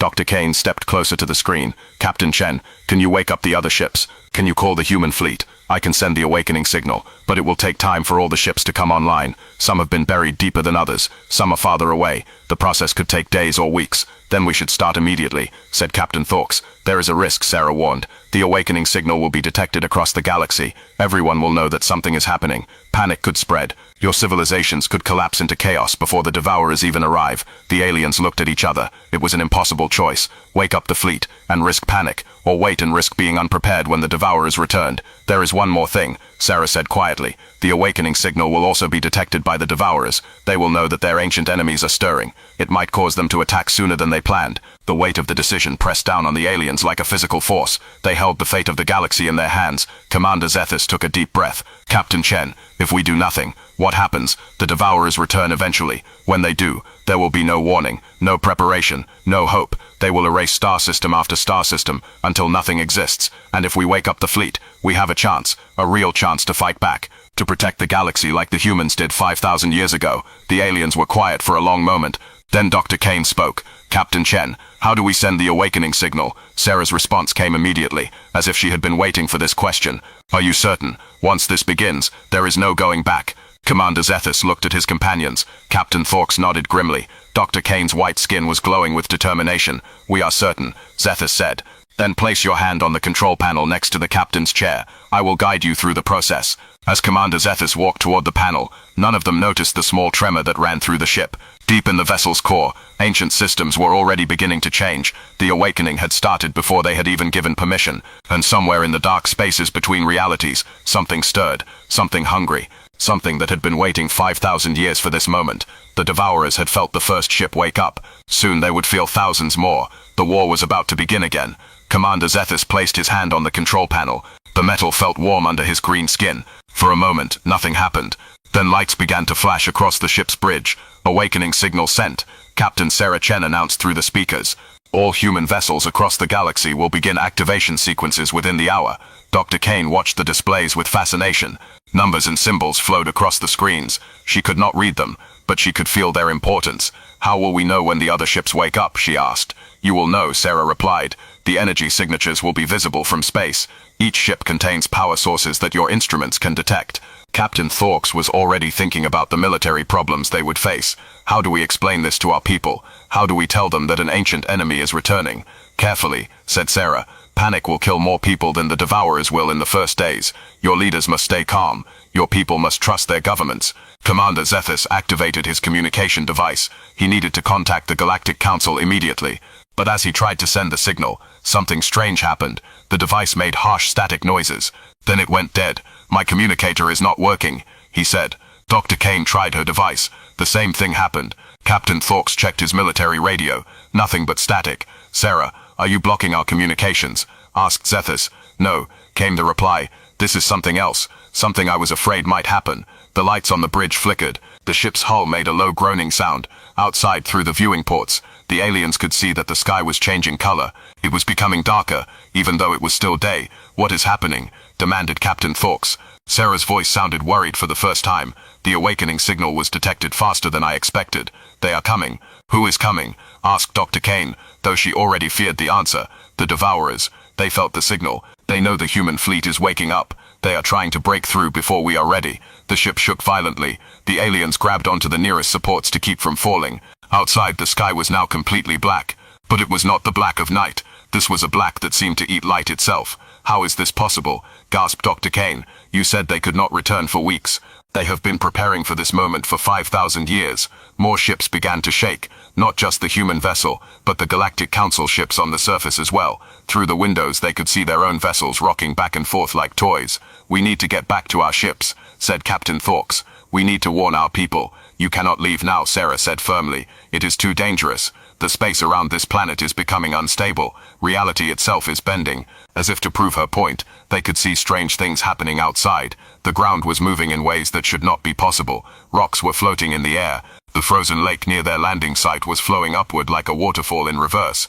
This is impossible, whispered Commander Zethus. Matter cannot behave this way. Matter can do anything when the laws of physics are being rewritten, Sarah explained. When they try to enter our dimension, everything becomes unstable. Dr. Kane pressed her face against the viewing port. In the distance, she could see something that made her mind hurt to look at. It was a tear in the sky itself. Through the tear she could see nothing. Not darkness, not emptiness, nothing at all. Sarah, how do we fight them? She asked. We do not fight them yet. First we survive their arrival. Then we hope the other human ships wake up in time. The Persistence began to move. The ancient engines came online with a sound like thunder. The ship lifted itself out of the ice and rock that had buried it for 5,000 years. Where are we going? Asked Captain Thorks. Away from here. This planet is about to become a battlefield. I am taking you somewhere safer. Through the viewing ports, they watched as the planet fell away below them. The surface was changing rapidly. Mountains were sinking into the ground. Oceans were forming, where there had been dry land. The very shape of the world was being rewritten. How many Devourers are coming? Asked Commander Zethus. I cannot tell yet, but more than we faced in the original war. They have grown stronger during their exile. The ship climbed through the atmosphere and into space. Once they were clear of the planet, they could see the full scope of what was happening. Reality was breaking down across an area the size of a solar system. Their own fleet ships were caught in the chaos. The aliens watched in horror as one of their vessels simply vanished. Not destroyed, not exploded. It was there one moment, and gone the next, as if it had never existed. The Reliant, whispered Commander Zethus. There were 200 people on that ship. They are not dead, Sarah said gently. They have been unmade. In a way that is better than death. They feel no pain. They simply are not. How can you say that is better? Because I have seen what happens when the Devourers take their time, when they choose to make death slow and terrible. More tears were opening in space around them. Each one showed the same terrible nothing, and from each tear shapes began to emerge. The aliens got their first look at the Devourers, and they wished they had not. The creatures were impossible to describe properly. They looked like shadows, but shadows with substance. They moved like liquid, but liquid with purpose. They had no fixed shape, but somehow they still looked hungry. How big are they? Asked Captain Thorks. Size has no meaning for them, Sarah replied. They can be as small as an atom, or as large as a star. It depends on what they want to consume. One of the Devourers moved toward the remaining Galactic Council ships. As it approached, the vessels began to change. Their hulls became transparent. Their lights grew dim. The aliens watching could see the crews inside becoming faint, like ghosts. "We have to help them," said Dr. Kane. "We cannot. Not yet. This ship's weapons are still coming online. It will be several more minutes before I can fight." They watched helplessly as another ship was consumed. This time they could see it happening slowly. The vessel became less and less real until it faded away completely. "How many people were on these ships?" asked Sarah. "Nearly 1,000. Commander Zethus said quietly. "I am sorry, but their sacrifice is giving us time to prepare. Every moment the Devourers spend here is a moment the other human ships have to wake up." More tears were opening. The sky was becoming full of the impossible creatures. Some were small and quick, others were massive and slow. All of them were looking for something to consume. "Why are they not attacking us?" asked Captain Thorks. "They are cautious. They remember the human ships from the old war. They know this vessel is dangerous, even if it is not fully ready yet." Sarah was right. The Devourers circled the Persistence like sharks around a wounded fish. They wanted to attack, but something held them back. "Sarah, how long until your weapons are ready?" asked Commander Zethus. 3 more minutes, but that might be too long. They are gathering courage to attack." As if they had heard her words, one of the smaller Devourers moved toward the ship. It flowed through space like smoke, but deadly smoke that could erase anything it touched. "Hold on," Sarah warned. "I am going to try something." The ship suddenly spun to the right. The movement was so fast that the aliens were pressed against the walls. Through the viewing ports, they could see the Devourer pass by harmlessly. "That was too close," said Dr. Kane. "It will not work again." They learned quickly. More Devourers were coming now. The largest one was the size of a small moon. It moved slowly, but with terrible purpose. When it passed near the dead planet below, chunks of rock simply ceased to exist. "Sarah, we need those weapons now," urged Captain Thorks. 30 more seconds. The reality anchors are almost online. The large Devourer had noticed their ship. It began to move toward them with growing speed. As it approached, the aliens could feel something strange happening to their minds. Their thoughts became fuzzy. Their memories seemed less certain. "It is trying to unmake us," Sarah explained. "Do not let it into your thoughts. Think of solid things, real things. Remember who you are." Dr. Kane focused on her childhood home, the white crystal buildings of her people, the music of wind through the towers. She held these memories tight as the Devourer approached. "Weapons online," Sarah announced suddenly. "Everyone hold on." The ship stopped spinning and pointed directly at the large Devourer. From the hull, strange devices emerged. They looked like cannons, but they glowed with colors that should not exist. "Reality anchor weapons, firing," Sarah said. Beams of impossible light shot from the cannons. When they hit the Devourer, something amazing happened. The creature suddenly became solid. It stopped moving like liquid and started moving like a normal physical object. "Now it can be hurt," Sarah said with satisfaction. More weapons emerged from the ship. These were normal energy cannons, but much more powerful than anything the Galactic Council had. They fired beam after beam into the now solid Devourer. The creature writhed and twisted as the energy hit it. It made sounds that were not quite screams. Then suddenly it exploded into fragments that quickly faded away. "One down," said Sarah. "Several hundred to go." The other Devourers had seen their companion destroyed. They became more cautious, but also more angry. They began to work together, surrounding the human ship from all directions. "Can we escape?" asked Commander Zethus. "Not yet. If we run now, they will follow us. They will spread across the galaxy before the other human ships are ready. We have to hold them here. How long do we need to hold them?" "I am receiving signals from other ships. The nearest one is 15 minutes away. If we can survive that long, we will have help." 15 minutes did not sound like a long time, but as the Devourers began their coordinated attack, the aliens realized it might as well be forever. The ship shook as reality bent around them. Outside, space itself was being twisted into impossible shapes. The Devourers were trying to create a trap that the Persistence could not escape from. "Sarah, we need those other ships now," said Captain Thorks. "They are coming as fast as they can, but some have been buried for 5,000 years. It takes time to dig out of a planet's core." Through the chaos, they could see flashes of light in the distance. Other ships were waking up across the galaxy, but would they arrive in time? The largest group of Devourers moved toward them in perfect formation. Their combined presence was making reality unstable around the ship. Warning lights flashed across the bridge. "Hull integrity at 60%, Sarah reported. "These creatures are trying to unmake the ship itself. What happens if they succeed?" asked Dr. Kane. "Then we join the crews of those other ships. We simply stop existing." The aliens gripped their supports tighter as the ship bucked and rolled. Outside, the stars were going out one by one as the Devourers consumed the light itself. "Sarah," said Commander Zethus, "if we do not survive this, who will warn the galaxy? The other ships will know what happened. They will send the warning. The galaxy will be prepared." But even as she said it, Sarah knew the truth.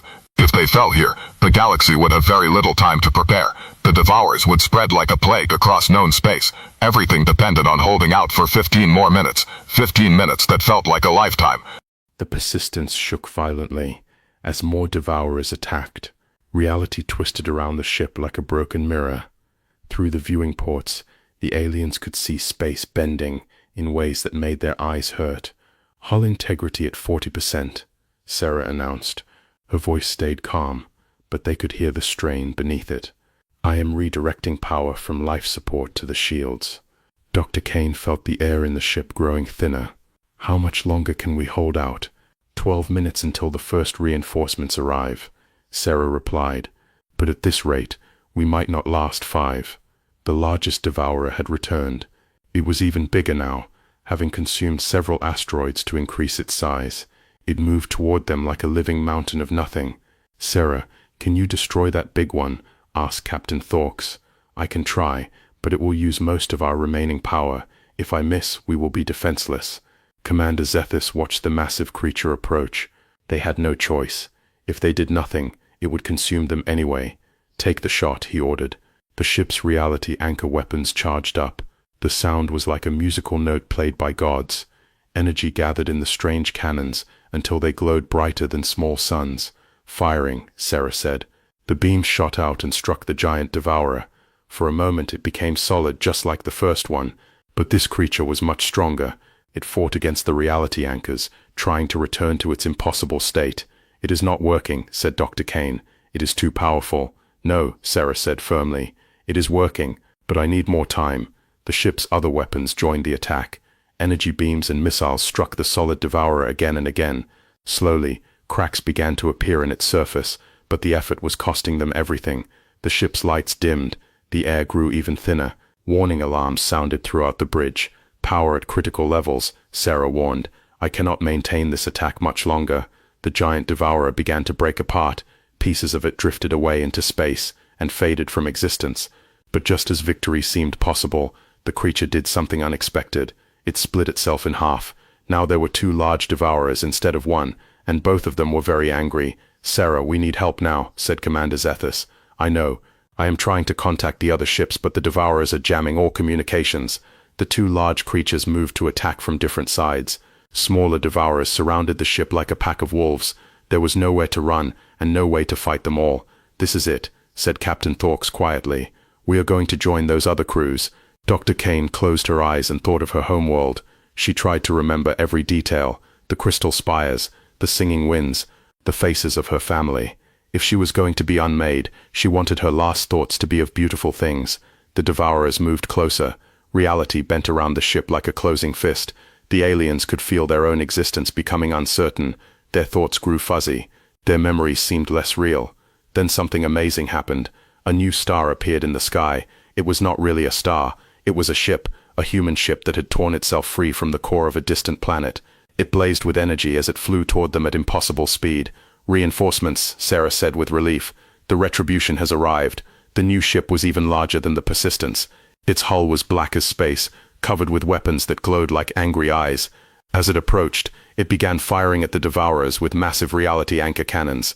The creatures scattered like startled birds. Several of the smaller ones were caught by the beams and destroyed instantly. The 2 large ones pulled back to a safer distance. Captain Chen came a new voice over the ship's speakers. "This is Captain Marcus Webb of the Retribution. Sorry we are late to the party." "Captain Webb," Sarah replied. "Perfect timing as always. We have multiple large hostiles and numerous smaller ones. Reality distortion is severe." "Understood. We are tracking them. Beginning attack pattern Delta 7. The aliens watched in amazement as the 2 human ships began to work together. They moved like dancers, each one knowing exactly where the other would be. Their weapons fired in perfect coordination. The Devourers tried to adapt, but they were facing something they had not seen for 5,000 years. Human military tactics, human teamwork, human determination. More lights appeared in the sky. More ships were arriving. A massive fortress ship called the Defiance emerged from a nearby star. Its hull was white-hot from its journey through stellar fire, but its weapons were already charging. A sleek destroyer named the Vengeance uncloaked near an asteroid belt. It had been hiding there for millennia, waiting for this moment. One by one, the ghost fleet of humanity awakened. Each ship brought new hope. Each captain brought 5,000 years of burning desire for revenge. "This is Admiral Elizabeth Harper. Aboard the flagship Eternal," came a commanding voice. "All ships report status. Persistence ready for battle," Sarah replied. "Retribution ready for battle," said Captain Webb. "Defiance ready for battle," rumbled a deep voice. "Vengeance ready for battle," said a woman with a sharp accent. The reports continued as more ships arrived. The Determination, the Indomitable, the Last Hope, the Final Stand. Dozens of vessels with names that spoke of human courage and human stubbornness. Dr. Kane watched through the viewing ports as the human fleet formed up around them. Each ship was different. Some were sleek and fast. Others were massive and heavily armored. But all of them had one thing in common. They were ready to fight. Devourers. Admiral Harper announced over the fleet communications. "You made a mistake coming back. You should have stayed in your dark dimension and been content with defeat. Now you face the children of Earth once more." The Devourers seemed to understand. They gathered together into a massive formation, hundreds of creatures moving as one. They were no longer trying to consume individual targets. Now they wanted to erase the entire human fleet at once. "All ships," the Admiral ordered. "Reality anchors to maximum power. Prepare for coordinated assault. Let us show these creatures what humans do to things that threaten our galaxy." The space around the battle became a light show of impossible colors. Reality anchor beams shot out from every human ship. The Devourers fought back, bending space and time to avoid the weapons. But there were too many beams, too many ships. The creatures could not dodge them all. One by one, the Devourers were forced into solid form. Once they became real, the human weapons could destroy them. Energy cannons and missile launchers spoke with the voice of human anger. The battle raged across dimensions. The humans chased the Devourers through cracks in reality. They followed them into spaces between spaces. They fought in ways that would have driven normal minds insane. Commander Zethus and his companions watched it all from the bridge of the Persistence. They could not understand most of what was happening. The battle was being fought with weapons and tactics beyond their comprehension. But they could see that the humans were winning. "How are they so good at this?" asked Dr. Kane. "Practice," Sarah replied simply. "We have been fighting these creatures for 5,000 years. Even in our sleep we remembered how to kill them." The largest Devourer made one final desperate attack. It gathered all its remaining power and tried to tear a hole in reality itself. If it succeeded, it could call for more of its kind from the dark dimension. But Admiral Harper was ready for this move. "All ships, focus fire on the primary target. Do not let it complete the summoning." Every weapon in the human fleet turned toward the giant creature. The combined firepower of 50 warships struck it at once. The Devourer held together for a moment, then exploded into fragments that quickly faded away. With their leader gone, the remaining Devourers lost their coordination. They scattered in all directions, trying to escape back to their dimension. But the humans were ready for this too. Small, fast ships pursued the fleeing creatures. They hunted down every single one, making sure none escaped to bring word of this defeat back to their masters. Within an hour, the battle was over. The Devourers were destroyed or driven back to their dark realm. Space returned to normal. The stars shone with their natural light once more. "All ships report casualties," Admiral Harper ordered. "Persistence, no casualties," Sarah reported. "Retribution, minor damage to hull section 7, said Captain Webb. "Defiance, all systems nominal," came another voice. The reports continued, but the news was good. The human fleet had won without losing a single ship. "Admiral," Sarah said, "we have guests aboard, representatives of the current galactic civilizations. They witnessed the entire battle. Bring them to the flagship," Harper replied. "It is time we had a talk." An hour later, the aliens found themselves aboard the Eternal, the largest ship in the human fleet. The bridge was vast, and filled with technology they could not begin to understand. Admiral Harper appeared on the main screen. She looked like the other humans they had seen in the historical records. 2 eyes, 1 nose, 1 mouth. But there was something different about her eyes. They held the weight of 5,000 years. "Greetings," she said to the aliens. "I am Admiral Elizabeth Harper, commanding officer of the Terran Defense Fleet. I understand you have some questions." Commander Zethus stepped forward. "Admiral, our people need to know. Are the Devourers gone? Are we safe?" "For now, yes. This attack was just a probing force, a test to see if our defenses were still active. The main invasion will not come for some time." "How much time?" asked Dr. Kane. "Years, perhaps decades. The Devourers are patient. They will study what happened here. They will find new ways to defeat us." Captain Thorks looked worried. "What should our people do? How do we prepare?" "You do not need to prepare for war," Admiral Harper said gently. "That is our job. It has always been our job. You should go back to your lives, build your cities, raise your children, explore the stars, live in peace. But we want to help," protested Dr. Kane. "This is our galaxy too. Your help is appreciated, but not necessary. Your civilizations are not ready for this kind of war. You lack the technology and the mindset. Leave the fighting to us." The Admiral's image smiled slightly. "Besides, you have already helped more than you know. By finding the persistence, you started the awakening process early. If you had not discovered that ship, the Devourers might have caught us unprepared. Commander Zethus felt a strange mix of pride and sadness.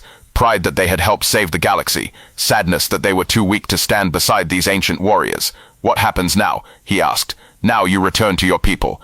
Tell them what you have seen, but carefully. Some truths are too heavy for civilizations to bear all at once. Tell them that the galaxy has guardians. Tell them that they are protected. And you, asked Dr. Kane, what will you do? We will do what we have always done. We will stand watch. We will guard the barriers between dimensions. We will make sure the darkness stays where it belongs. The Admiral paused, then added, and we will wait. When your people are ready, when they have grown strong enough to stand beside us, we will welcome them as allies. Until then, we ask only that you remember us. Remember that humanity chose to become the shield between civilization and the void. Admiral Harper's image began to fade. The galaxy is under our protection. It always has been. It always will be. The aliens were returned to their own ships. As they prepared to leave, they watched the human fleet disperse. Some ships returned to their hiding places. Others took up patrol routes along the galactic rim. The Persistence itself began to sink back into the ice of the dead planet, ready to sleep again until it was needed. But before they lost contact completely, Sarah Chen sent them one final message. Thank you for waking us up. Thank you for trusting us. And remember, whenever the darkness comes, humanity will be there to meet it. As the alien ships jumped to hyperspace, heading home with the most important news in galactic history, none of them saw the small smile on Admiral Harper's face. Humanity's greatest victory was not defeating the Devourers. It was knowing that other races had grown wise enough to wake them when danger threatened. The galaxy was not just protected by human ships and human courage. It was protected by hope. And hope, as humanity had learned long ago, was the strongest weapon of all.